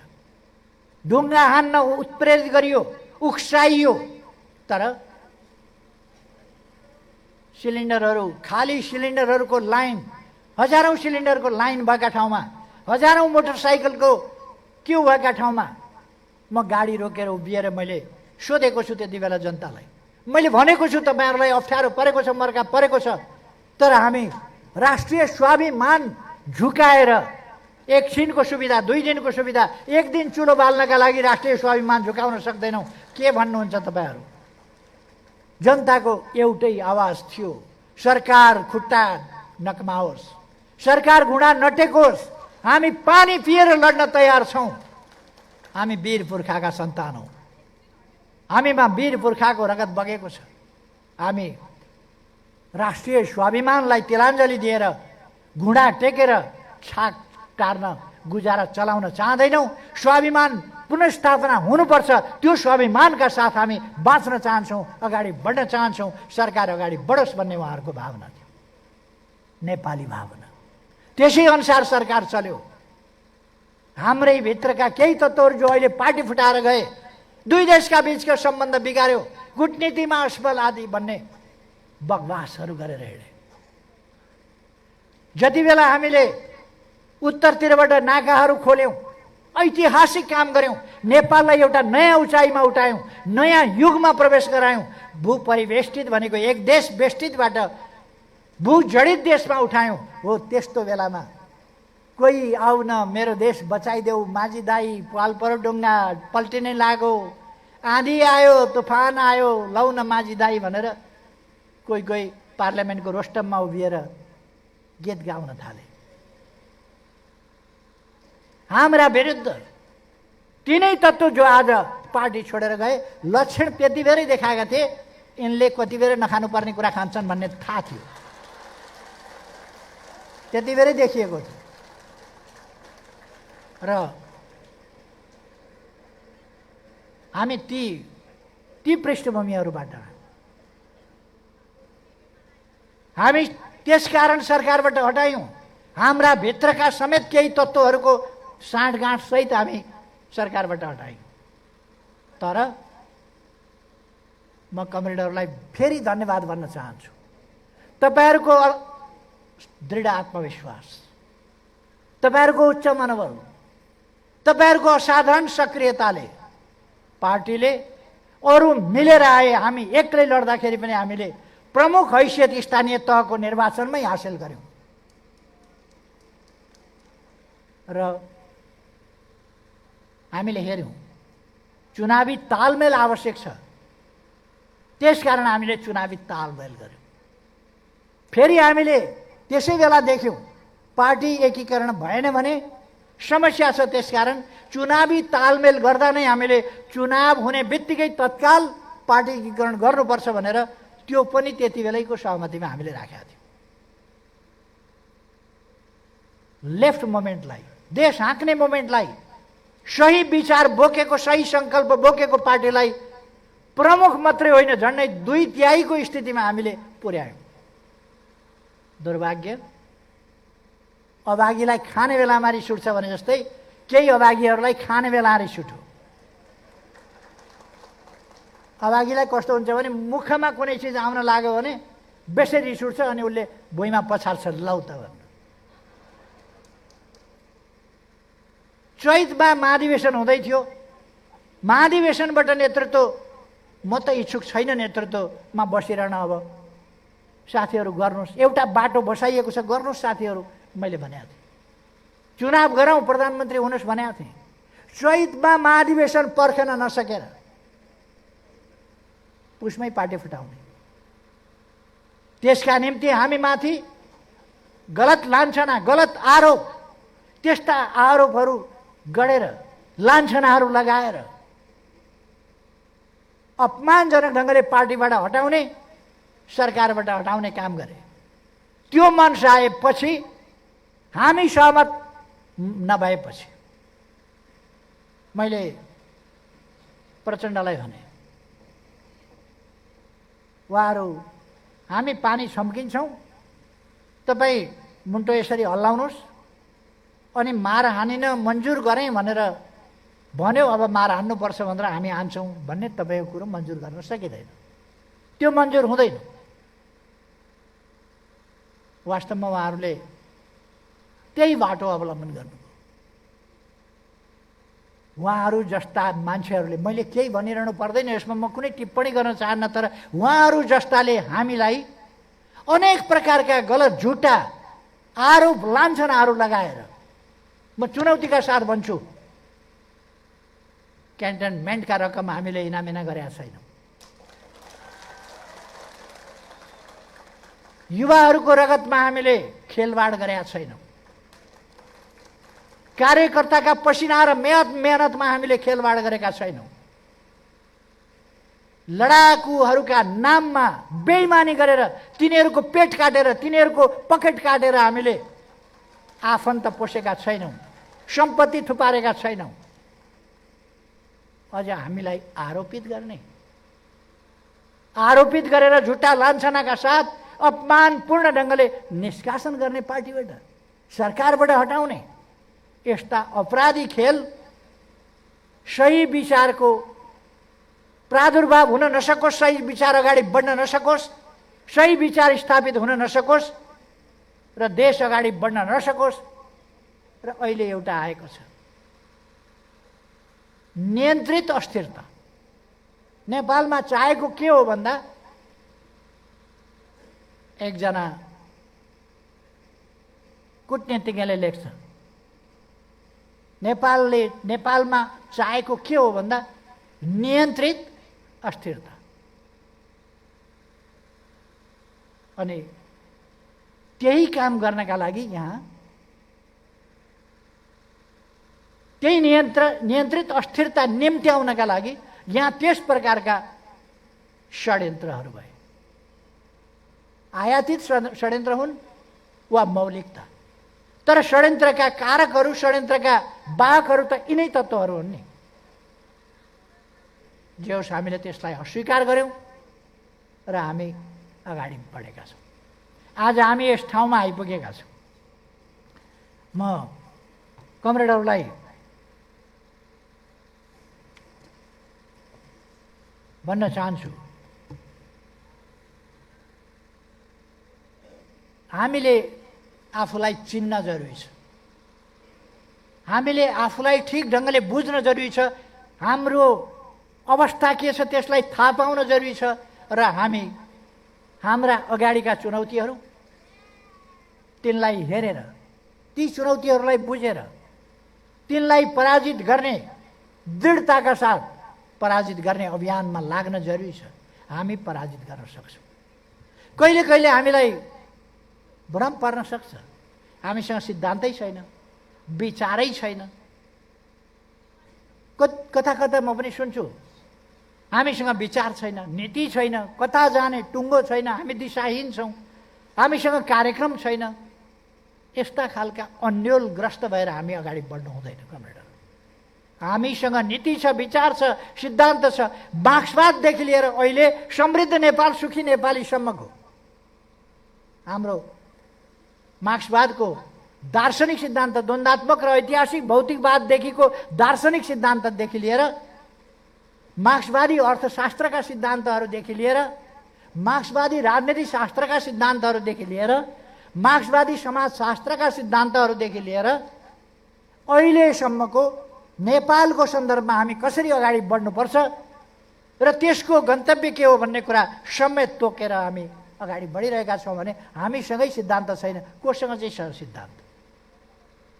यत्रो उपलब्धि हामीले हासिल गरेका छौँ, हरेक क्षेत्रमा, कुनै क्षेत्र हामीले छोडेका छैनौँ, हरेक क्षेत्रमा हामीले यत्रा उपलब्धि हासिल गरेका छौँ।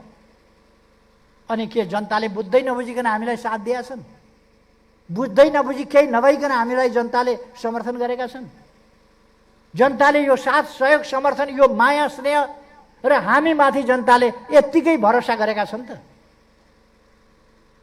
पार्टी प्रति जनविश्वास कमजोर हुने खालका, जनता अन्योलमा पर्ने खालका, जनतामा भ्रम पर्ने खालका र पार्टीप्रतिको जनविश्वास कमजोर हुने खालका कुनै पनि कुरा कुनै पनि कमरेडहरूले नगर्नु।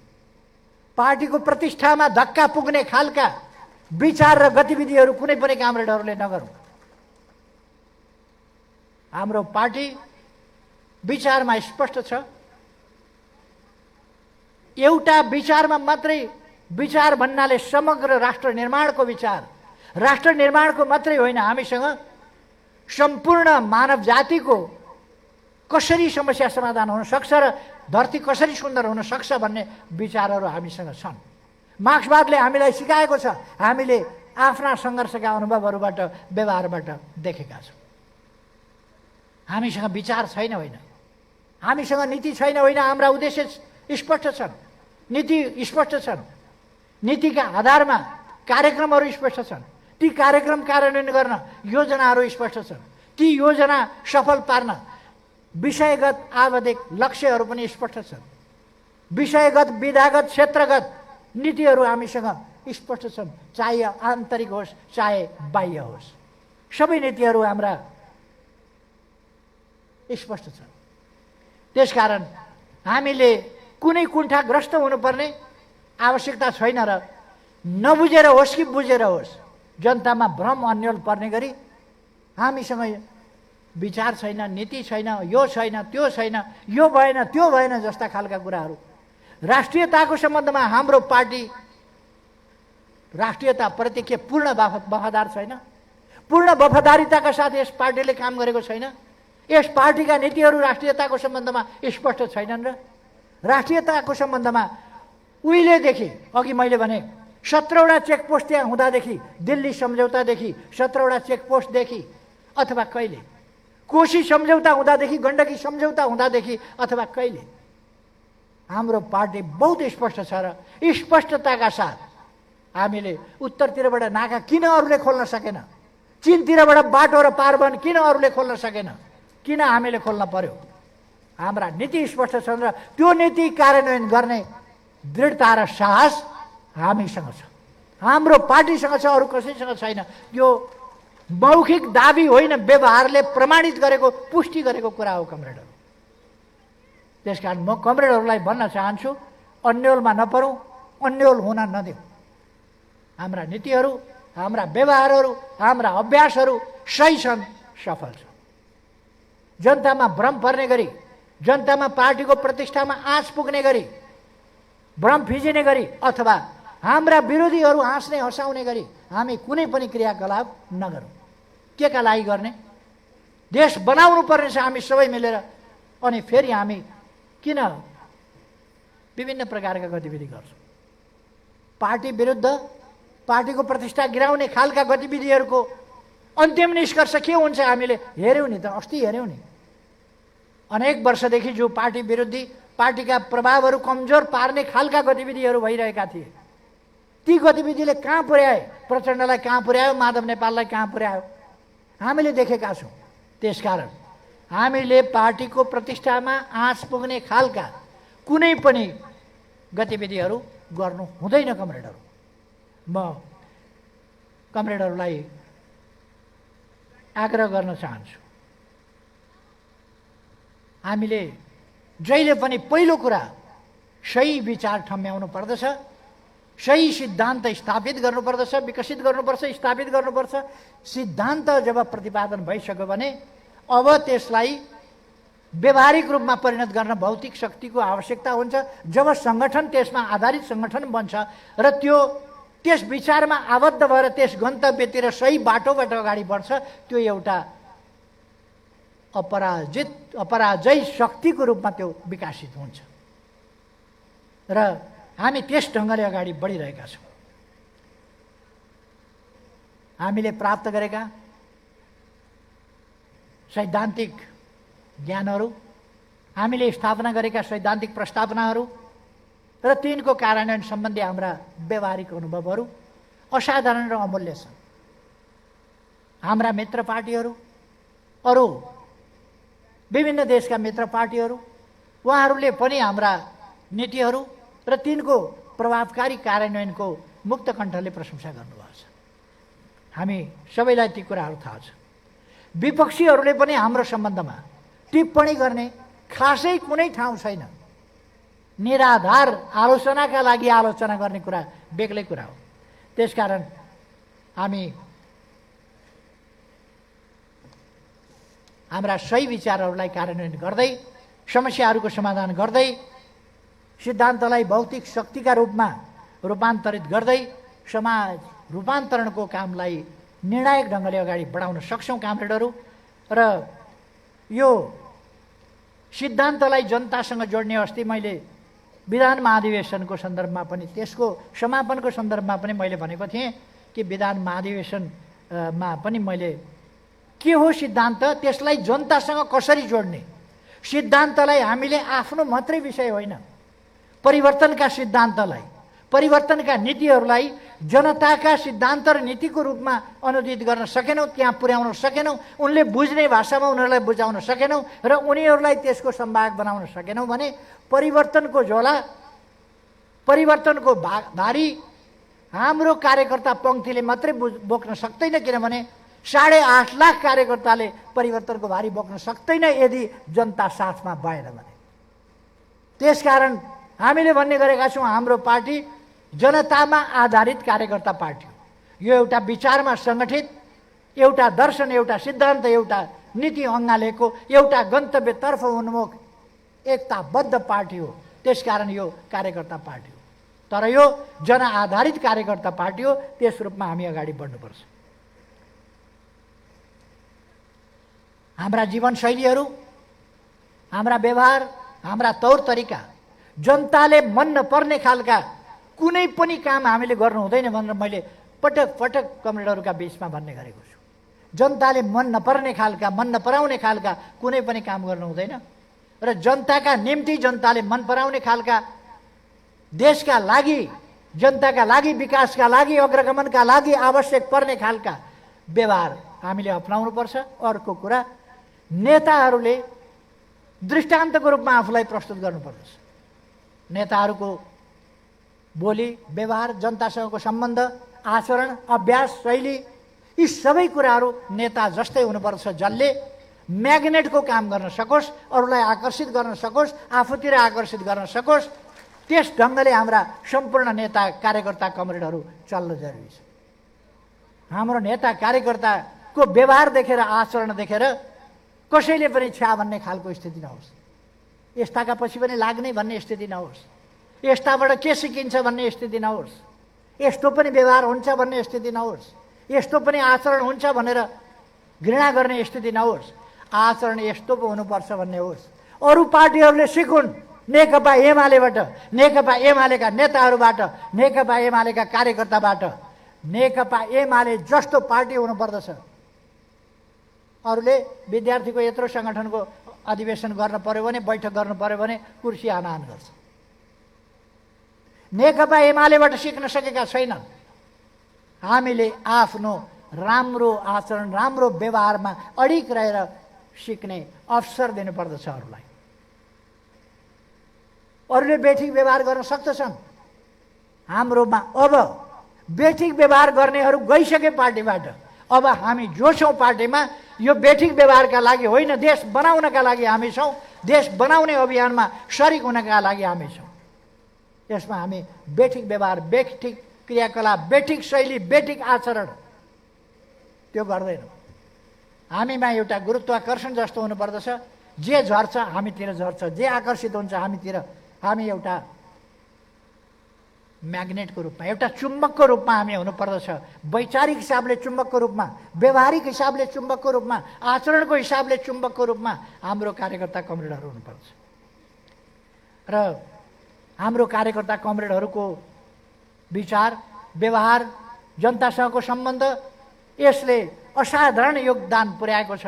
म कमरेडहरूलाई छिटपुट कहीँ कतै व्यक्तिगत तवरमा कसैका कमी कमजोरी हुन सक्छन्, ती कमजोरीहरूलाई हटाउनुपर्छ कमरेडहरू। तर आम रूपमा हाम्रा पार्टीका नेता कार्यकर्ता कमरेडहरूको जुन आचरण छ त्यो चुम्बक जस्तै छ, आकर्षण हुने खालको छ। त्यसले जनतालाई गोलबन्द गर्न ठुलो योगदान गरेको छ। म कमरेडहरूलाई धन्यवाद भन्न चाहन्छु।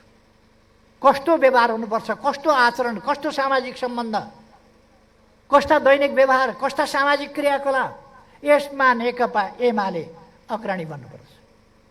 नेकपा एमाले समाजमा रहेका पछौटेपन, अन्धविश्वास, अनेक प्रकारका कुरीति व्यथितिहरू, तिनका विरुद्ध सामाजिक जागरण, मुख्य कुरा तिनलाई घृणा गरेर होइन, तिनलाई दण्ड गरेर, दण्डित गरेर होइन, त्यसमा चेतना पुर्याएर तिनलाई परिवर्तन गरेर तिनको अवधारणा, तिनको चेतना, तिनको व्यवहारमा परिवर्तन ल्याएर हामीले समाज सुधारका अग्रणी हुनुपर्छ। अहिले महिला हिंसाका विरुद्धको 3 महिने अभियान चलिरहेको छ। अस्तिको दिनदेखि 3 दिन अगाडिदेखि महिला हिंसा विरुद्धको अभियान चलिरहेको छ र त्यस अभियानको नायक, त्यो नायकत्व, त्यसको अभियानको सुरुवात हामीले गरेका थियौँ। हाम्रो अनेक मसङ्घले गरेको थियो, अहिले पनि अनेक मसङ्घले त्यो अभियान चलाइरहेको छ र यस अभियानको, यद्यपि यो हाम्रो मात्रै अभियान होइन, यो संयुक्त राष्ट्र सङ्घले आह्वान गरेको अन्तर्राष्ट्रिय अभियान हो। तर नेपालमा यस अभियानको नेतृत्व हाम्रो अनेक सङ्घले गरेको थियो, गरिरहेको छ र गर्न पर्दछ। हाम्रो अरू साथीहरूले पनि गर्नुपर्दछ। तर हाम्रो एकबद्धता, हाम्रो सोलिडारिटी, यहाँबाट पनि म महिला हिंसा विरुद्धको यस अभियानमा नेकपा एमालेको सुदृढ सोलिडारिटी, एकताबद्ध रहेको कुरा पनि म यहाँबाट स्पष्ट गर्न चाहन्छु। हामीले अनेक समस्याहरूको समाधान, हामीले भूमि समस्या लगायतका गरिबी कसरी हटाउने भन्ने सम्बन्धमा प्रभावकारी कदमहरू, वास्तविक कदमहरू चालेर अगाडि बढिरहेका थियौँ। अहिले अलिकति व्यवधान भएको छ। तर यी सामाजिक समस्याहरू, गरिबी उन्मूलनका समस्याहरू, बेरोजगारीका समस्याहरू, विदेश पलायन हुनुपर्ने बाध्यताका समस्याहरू, यी सबै समस्या, शिक्षा स्वास्थ्यका समस्याहरू लगायतका समस्या, वार्धक्यका समस्या हुन् अथवा मेलन्युट्रिसनका समस्याहरू हुन्, यी समस्याहरूको समाधानका निम्ति नेकपा एमाले सामाजिक अभियान सञ्चालन गर्नुपर्दछ र यसका निम्ति गरिबी निवारणको सन्दर्भमा हामी सरकारमा नहुँदा पनि हामी सहकारी आन्दोलन जस्ता आन्दोलनहरू मार्फत गरिबी निवारणको क्षेत्रमा, रोजगारी सिर्जना गर्ने क्षेत्रमा, व्यवसाय वृद्धि गर्ने सन्दर्भमा, आधुनिकीकरणको सन्दर्भमा अथवा कृषिको आधुनिकीकरण सम्बन्धमा, व्यावसायिकीकरणको सम्बन्धमा बाहिर रहेर पनि थुप्रै कामहरू गर्न सक्छौँ। अहिले केही साथीहरू बाहिरबाट फर्किएर, केही सिपका साथ फर्किएर, केही अनुभवका साथ फर्किएर बाहिरको कष्टकर जिन्दगी भोगेर आएर आफ्नै देशमा आफ्नै स्रोतहरूको प्रयोग गरेर के गर्न सकिन्छ भनेर थुप्रै काम गर्न खोजिरहनु भएको छ। रिटर्निज फेडरेसन उहाँहरूले बनाउनु भएको छ। म त्यसलाई प्रेरित गर्न चाहन्छु, हौसला दिन चाहन्छु। उहाँहरूले राम्रो काम गरिरहनु भएको छ। नयाँ ढङ्गले कृषि क्षेत्रमा, खास गरी उद्योग व्यवसायको क्षेत्रमा थुप्रै काम गरिरहनु भएको छ। म उहाँहरूलाई धन्यवाद भन्न चाहन्छु। उहाँहरूलाई हामीले ठिक काममा सङ्गठित ढङ्गले अगाडि बढाउन जरुरी छ। होला त्यस क्षेत्रबाट यस महाधिवेशनमा प्रतिनिधित्व हुन नसकेको पनि हुनसक्छ।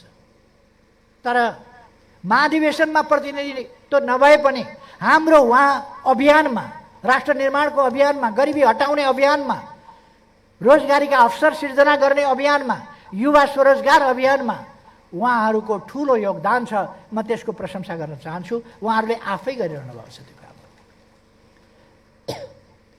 त्यसर्थ हाम्रो पार्टी, मैले यी सब कुरा गर्नको अर्थ, हाम्रो पार्टी वास्तवमा सामाजिक अभियन्ताको रूपमा, सामाजिक जागरणको अभियन्ता, सामाजिक परिवर्तनको अभियन्ता, अनेक क्षेत्रमा विकासको अभियन्ताको रूपमा सधैँ पनि गर्न सक्छ। सहकारी अभियन्ताको रूपमा, अरू विभिन्न क्षेत्रका अभियन्ताको रूपमा ती कामहरू हामी गर्न सक्छौँ। हामीले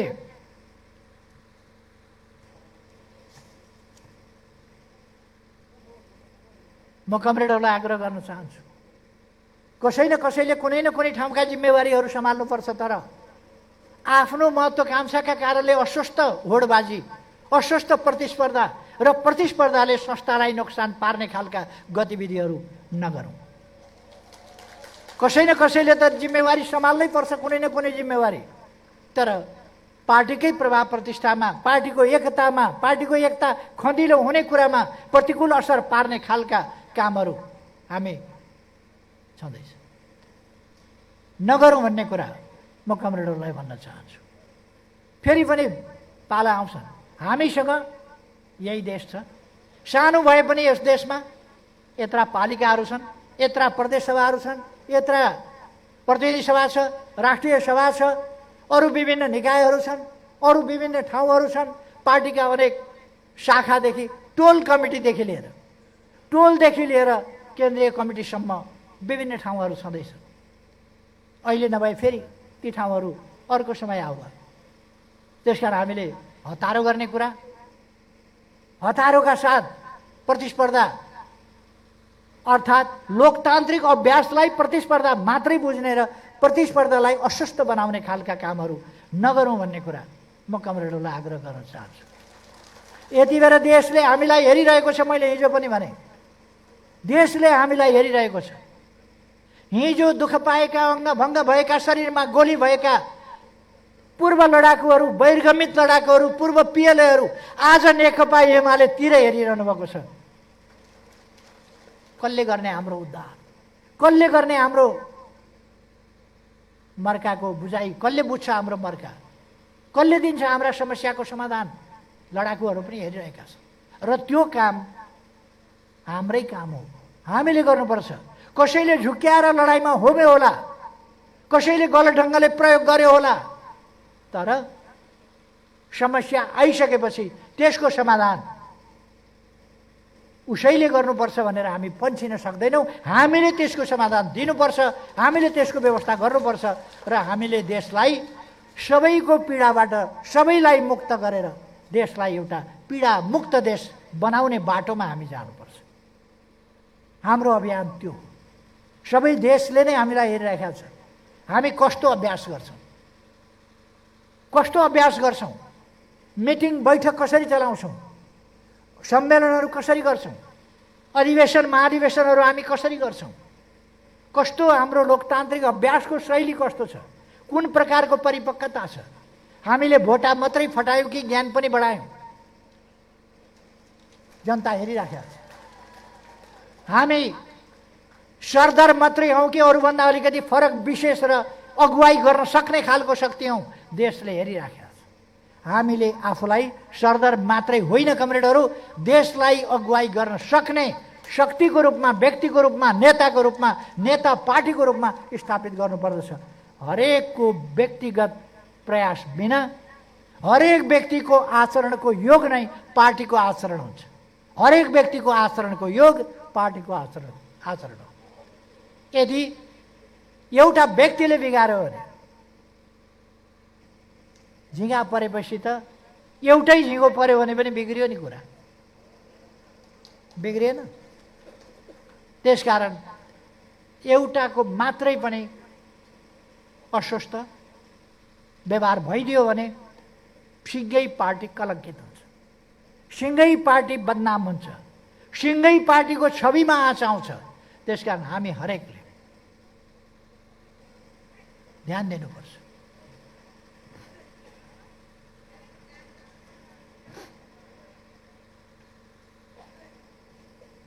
हाम्रो पार्टी बाटो देखाउने पार्टी हो। त्यसकारण कसले के गर्छ त्यसमा प्रतिक्रिया जनाएर मात्रै बस्ने काम हामी गर्दैनौँ।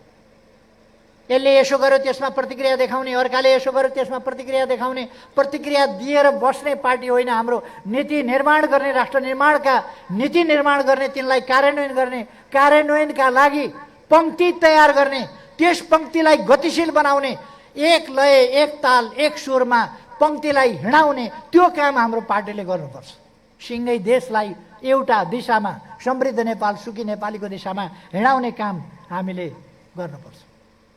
राष्ट्रियता, लोकतन्त्र, जनजीविकाका प्रश्नहरू, सन्तुलित अन्तर्राष्ट्रिय सम्बन्धका प्रश्नहरू, विज्ञान प्रविधिको नयाँ नयाँ ढङ्गले विकास गर्ने र प्रयोग गर्ने विभिन्न कुराका हस्तान्तरणका पक्षहरू, यी सबै कुरामा मार्गदर्शकका ढङ्गले काम गर्ने पार्टी हाम्रो पार्टी हो भन्ने कुरा हामीले बिर्सिनु हुँदैन। हामीले यहाँसम्म आइपुर्याउनका लागि हरेक दिन जसो बलिदान, हरेक दिन जसो यदि हाम्रा बलिदानको भाग लगाउने हो भने हरेक दिनलाई बलिदान पुग्ने गरी यति बलिदान भएको छ। यति पीडा, यति पिटाइ, यति जेलनेल, यति भूमिगत, यति कष्ट, यति अङ्गभङ्ग, यति घाइते, यति पीडा, यतिका घर ब्यार विहीन, यति धेरै बालबालिकाले टुराटुरी, यति आमा बाबु बेसहारा, यस्तो हामीले भोगेर आएका छौँ। र यस बलिदानले हामीलाई यहाँ पुर्याएको छ। हामी आज के त्यस बलिदान, त्यस दुःखप्रति अलिकति पनि गैर जिम्मेवार हुन सक्छौँ? अलिकति पनि अनुत्तरदायी हुन सक्छौँ? हामीले त्यस्तो गर्नु हुँदैन र हामी एकदमै उत्तरदायी भएर चल्न पर्दछ र आफूलाई उदाहरणीय, दृष्टान्त योग्य नेताको रूपमा व्यक्तिगत, संस्थागत, कमिटीगत वा सिङ्गो पार्टीगत रूपले हामीले आफूलाई प्रस्तुत गर्नुपर्छ। र वाम आन्दोलन भनेको बदनाम बनाएका छन् कतिपयले, झन्डालाई फोहोरी बनाएका छन् कतिपयले। त्यसबाट आन्दोलनलाई हामीले माथि उठाउनु पर्दछ। यो मजदुर किसानको आन्दोलन हो जो कहिल्यै षड्यन्त्र गर्दैन। मजदुर किसानको, श्रमजीवीहरूको, गरिबहरूको हो जो देश बिगार्दैन, भ्रष्टाचारी हुँदैन, अपराधी हुँदैन, देशको ढिकुटी आफ्नो घरमा थुपार्ने हुँदैन। त्यस्ताहरूको प्रतिनिधि पार्टी हो यो। त्यसकारण हामीले त्यसै अनुसारले आफूलाई समर्पित गर्न पर्दछ। देश जनताप्रति, देशको सार्वभौम सत्ताप्रति, स्वाधीनताप्रति, स्वाभिमानप्रति, हितहरूप्रति आफूलाई समर्पित गर्नुपर्छ। लोकतन्त्रका मर्म उद्देश्य तिनको रक्षा, त्यसका निम्ति आजको परिस्थितिमा संविधानको रक्षा जस्ता कुराहरू र विश्व व्यवस्थाको सम्बन्धमा अघि मैले कुरा गरेँ, विश्व व्यवस्थालाई न्यायपूर्ण विश्व व्यवस्था र सबै मानव जातिका लागि कल्याणको विश्व व्यवस्था बनाउनका लागि हामीले ध्यान दिनुपर्छ। हामीले बिताएका वर्षहरू सङ्घर्षका वर्षहरू हुन्, बलिदानका वर्षहरू हुन्, उपलब्धिका वर्षहरू हुन् र गौरवपूर्ण वर्षहरू हुन्। हामीले गौरव गर्न लायकका कामहरू गरेका छौँ कमरेडहरू। त्यसकारण हामी गौरवान्वित हुनुपर्दछ। हामीले गर्वले ठाडो शिर गरेर दुनियाँलाई भन्न सक्छौँ हामीले यो काम गरेका छौँ, यसरी देशलाई अगाडि बढाएका छौँ, यस्ता नीतिका साथ हामी अगाडि बढेका छौँ, यो बलिदान दिएका छौँ। हामी टपक्क अहिले कसैले ल्याइदिएको प्रजातन्त्रमा पार्टी खोलेर यसो चुनावमा भाग लिएर यताउता जितिहालौँ न अलिकति भनेर आएका होइनौँ। बलिदानपूर्ण सङ्घर्षको इतिहासबाट हामी आएका छौँ र बलिदानका साथ यी उपलब्धिहरू हासिल गर्दै आएका छौँ। त्यसकारण हामी उपलब्धि हासिल गरेका छौँ र हामीले यी उपलब्धिहरूमा गर्व गर्न सक्छौँ। त्यसकारण म कमरेडहरूलाई गर्व गर्न आग्रह गर्न चाहन्छु। समाजवादको सम्बन्धमा हामीले जनतालाई बुझ्ने गरी व्याख्या गर्ने,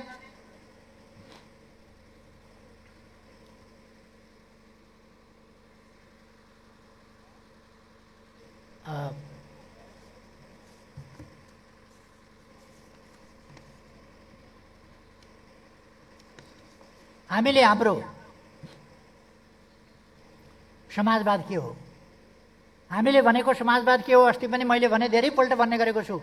समृद्धि, यस्तो समृद्धि जो सामाजिक न्याय र समानता सहितको समृद्धि, हाम्रो यो समृद्धि नै सामाजिक न्याय र समानता सहितको समृद्धि भनेको समाजवाद हो। समृद्ध नेपाल, सुखी नेपाली भनेको समाजवाद हो। अथवा त्यसका निम्ति गरेका प्रयासहरू समाजवादका आधारहरू तयार गरिएका हुन्, त्यसका निम्ति गरिएका प्रयासहरू।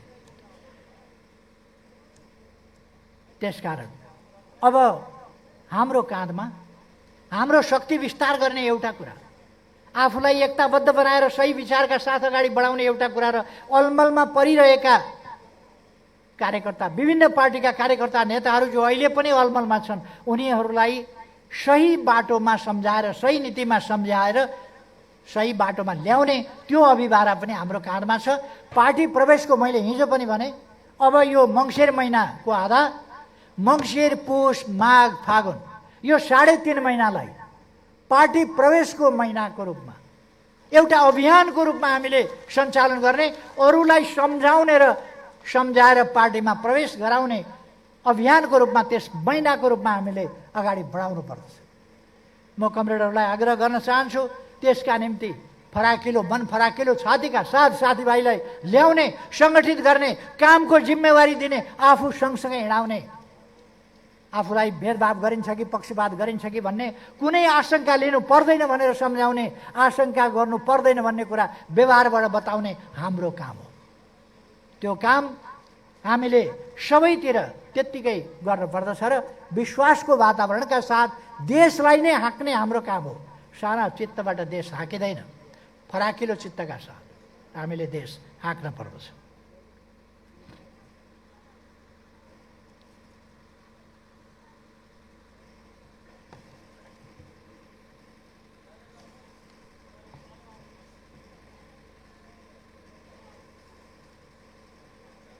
कमरेडहरू, हामीले हाम्रो भूमिकालाई यति बेला प्रभावकारी ढङ्गले हस्तक्षेप गर्ने, एउटा हस्तक्षेपकारी भूमिकाको रूपमा अगाडि बढाउन जरुरी छ।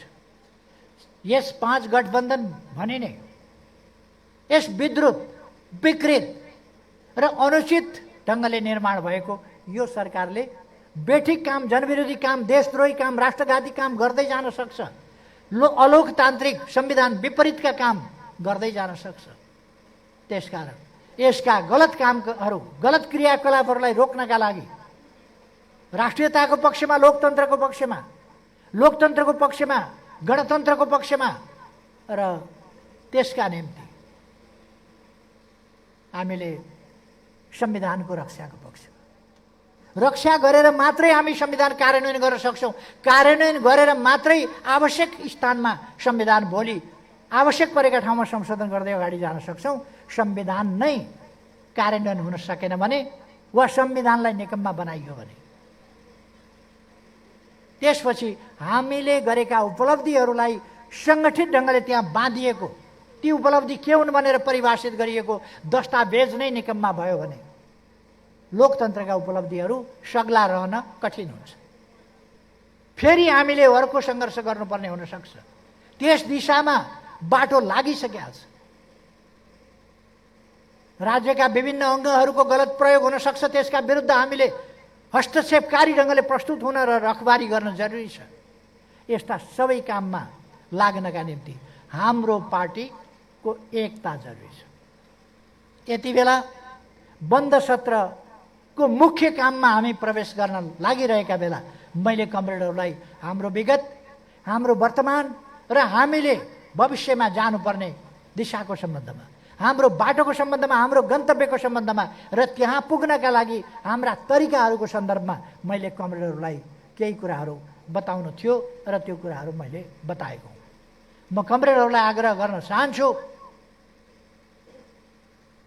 हामी लामो समयका सङ्घर्ष, बलिदान र अनुभवहरूबाट खारिएर यहाँ आइपुगेका छौँ। अब पनि काँचा व्यवहार हामीले देखायौँ भने खारिन के हुन्छ हाम्रो? अब सिङ ज्वरो पलाउँछ? खारिनलाई के सिङ पलाउँछ? यहाँ कुममा ज्वरो पलाउँछ? के हुन्छ? अब पनि हाम्रा व्यवहारहरू खारिएका, माझिएका भएनन् भने, अब पनि हाम्रा व्यवहारहरू सामूहिकतातर्फ उन्मुख भएनन् भने हामीले सफलता प्राप्त गर्न सकौँला। त्यसकारण म कमरेडहरूलाई आग्रह गर्न चाहन्छु, हामी अत्यन्तै जिम्मेवारी बोधका साथ यस महाधिवेशनमा दृष्टान्त योग्य, दुनियाँका लागि नमुना महाधिवेशन, नेपालका लागि मात्रै होइन, नेपालको पार्टीका लागि मात्रै होइन, दुनियाँका लागि नमुना महाधिवेशनको रूपमा कम्युनिस्ट पार्टी यस्तो हुन्छ भनेर कम्युनिस्ट दुनियाँबाट समाप्त भयो होइन, कम्युनिस्ट दुनियाँमा नयाँ कुशलताका साथ, नयाँ उचाइका व्यवहारका साथ, नयाँ सफलताका साथ अगाडि बढ्दैछ भन्ने कुरा हाम्रो यस महाधिवेशनले दुनियाँलाई एउटा दृष्टान्त दिनुपर्दछ। त्यसै कारण मैले सम्बोधन गरिरहँदा पनि क्यामेराहरू भित्रै छन्। हामी कुनै कुरा लुकाएर गरिरहेका छैनौँ, त्यसकारण सायद क्यामेराहरू भित्रै छन्। बन्द सत्रमा पनि, अर्थात् हामी दुनियाँका अगाडि यति खुला छौँ आफ्ना प्रतिबद्धताहरूप्रति, देशप्रतिका प्रतिबद्धता, लोकतन्त्रप्रतिका, जनताप्रतिका, संविधानप्रतिका, लोकतान्त्रिक गणतन्त्रप्रतिका, हामीले लडेर बनाएको सङ्घीय लोकतान्त्रिक गणतन्त्रप्रतिका तिनको सकेसम्म सफल कार्यान्वयन गर्दै गएर कमीहरू रह्यो भने तिनलाई सच्याउने प्रतिबद्धता, ती खुल्ला विषयहरू हुन् हाम्रा। हामी त्यसमा राजनीतिक कुराहरूमा हामी कुनै लप्पन छप्पन गर्दैनौँ। त्यसकारण मैले कमरेडहरूसँग यो कुराहरू भने मैले विश्वास लिएको छु यो महाधिवेशन दुनियाँमै त्यस्तो एउटा नमुना महाधिवेशनका रूपमा हुनेछ। पूर्ण लोकतान्त्रिक अभ्यास, उच्च समझदारी, व्यापक सहमति, सुदृढ एकता, यही हाम्रो कुरा हो, यही हाम्रो नीति हो र यस नीतिको कार्यान्वयन हामी यस महाधिवेशनबाट गर्नेछौँ। म कमरेडहरूलाई यसमा हार्दिक धन्यवाद भन्न चाहन्छु। अब मैले समय लिनुभन्दा यस महाधिवेशनलाई तदनुसार सफल पार्न सहयोग गर्नका लागि, सहभागिताका लागि सहयोग गर्नका लागि म कमरेडहरूलाई अध्यक्षको हैसियतले पनि मलाई सहयोग गर्नका लागि पनि र म कमरेडहरूको सहभागिता तदनुसार उच्च स्तरमा उच्च समझदारीका साथ होस् भन्ने आग्रहका साथ आफ्नो भनाइ यहीँ टुङ्ग्याउँछु। धन्यवाद।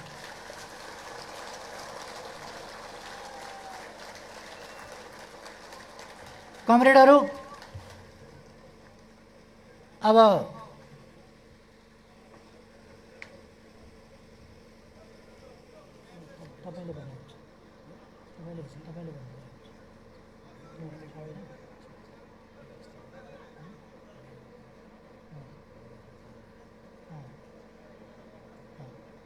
ठिक छ, म कमरेड महासचिवलाई अगाडिको कार्यक्रम सञ्चालन गर्न आग्रह गर्दछु।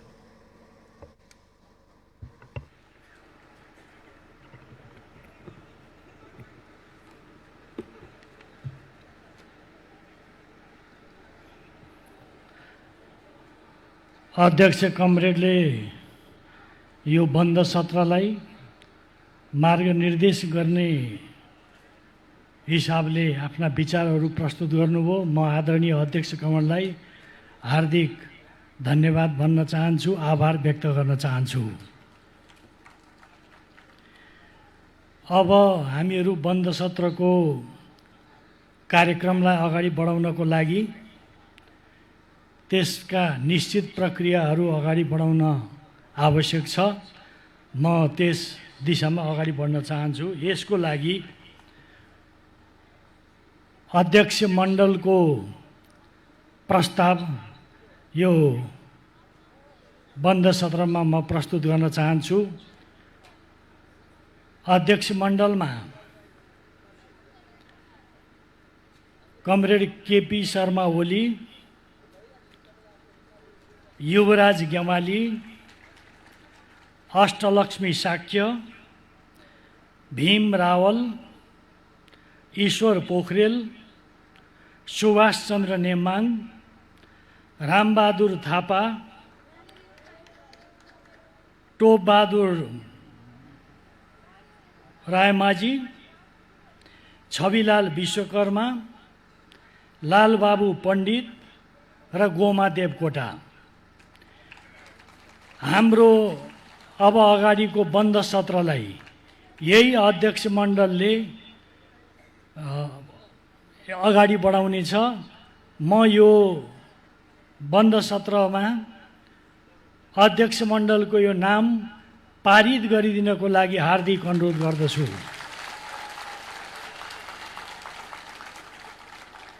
धन्यवाद कमरेडहरू।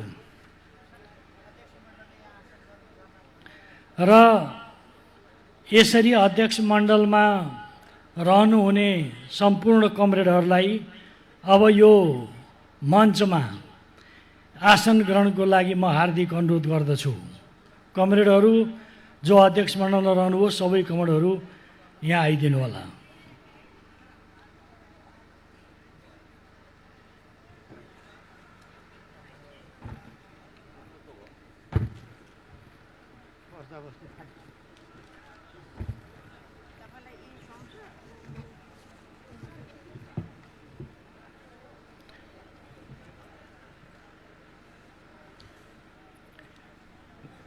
अब यो बन्द सत्रमा हुने सम्पूर्ण प्रक्रियाको व्यवस्थित अभिलेखको लागि माइन्युट कमिटीको आवश्यकता पर्दछ। त्यो माइन्युट लेखनको लागि म केही कमरेडहरूको नाम प्रस्ताव गर्न चाहन्छु। पृथ्वी सुब्बा गुरुङ, सूर्य थापा, विष्णु रिजाल, मनोज जङ थापा, ठाकुर गैरे, ज्वाला कुमारी शाह र गोविन्द नेपाली। यति कमरेडहरूलाई यो बन्द सत्रको अभिलेखलाई व्यवस्थित गर्न माइन्युट लेखनको लागि म प्रस्ताव गर्न चाहन्छु। धन्यवाद कमरेडहरू। अब हामीले बन्द सत्रको यो कार्यक्रमलाई अगाडि बढाउनको लागि अध्यक्ष मण्डलको गठन गरेका छौँ र माइन्युट कमिटीको पनि गठन गरेका छौँ, निर्माण गरेका छौँ। अब हाम्रा यो बन्द सत्रका कार्यक्रमहरू यही अध्यक्ष मण्डलको निर्देशनमा अगाडि बढ्ने कुरा पनि म कमरेडहरूलाई जानकारी गराउन चाहन्छु।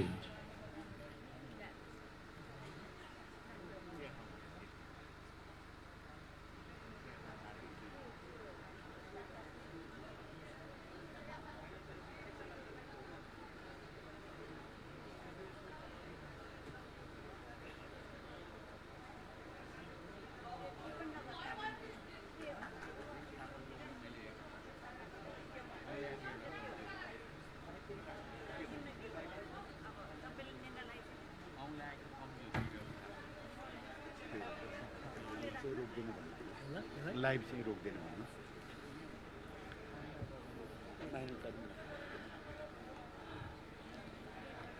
यो माइन्युट कमिटीमा रहनुभएका कमरेडहरू पनि यहाँ आसन ग्रहणको लागि म अनुरोध गर्दछु र हाम्रो सञ्चारकर्मी साथीहरू जो यो लाइभ प्रसारण भइरहेको छ त्यो लाइभ प्रसारणको कामलाई रोकिदिनु होला अहिले, किनभने अब हाम्रा आन्तरिक कार्यक्रमहरू हुन्छन्।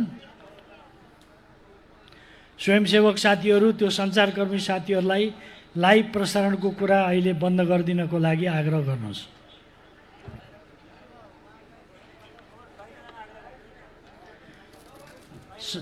सबै सञ्चारकर्मी साथीहरूलाई बाहिर गइदिनको लागि म आग्रह गर्दछु।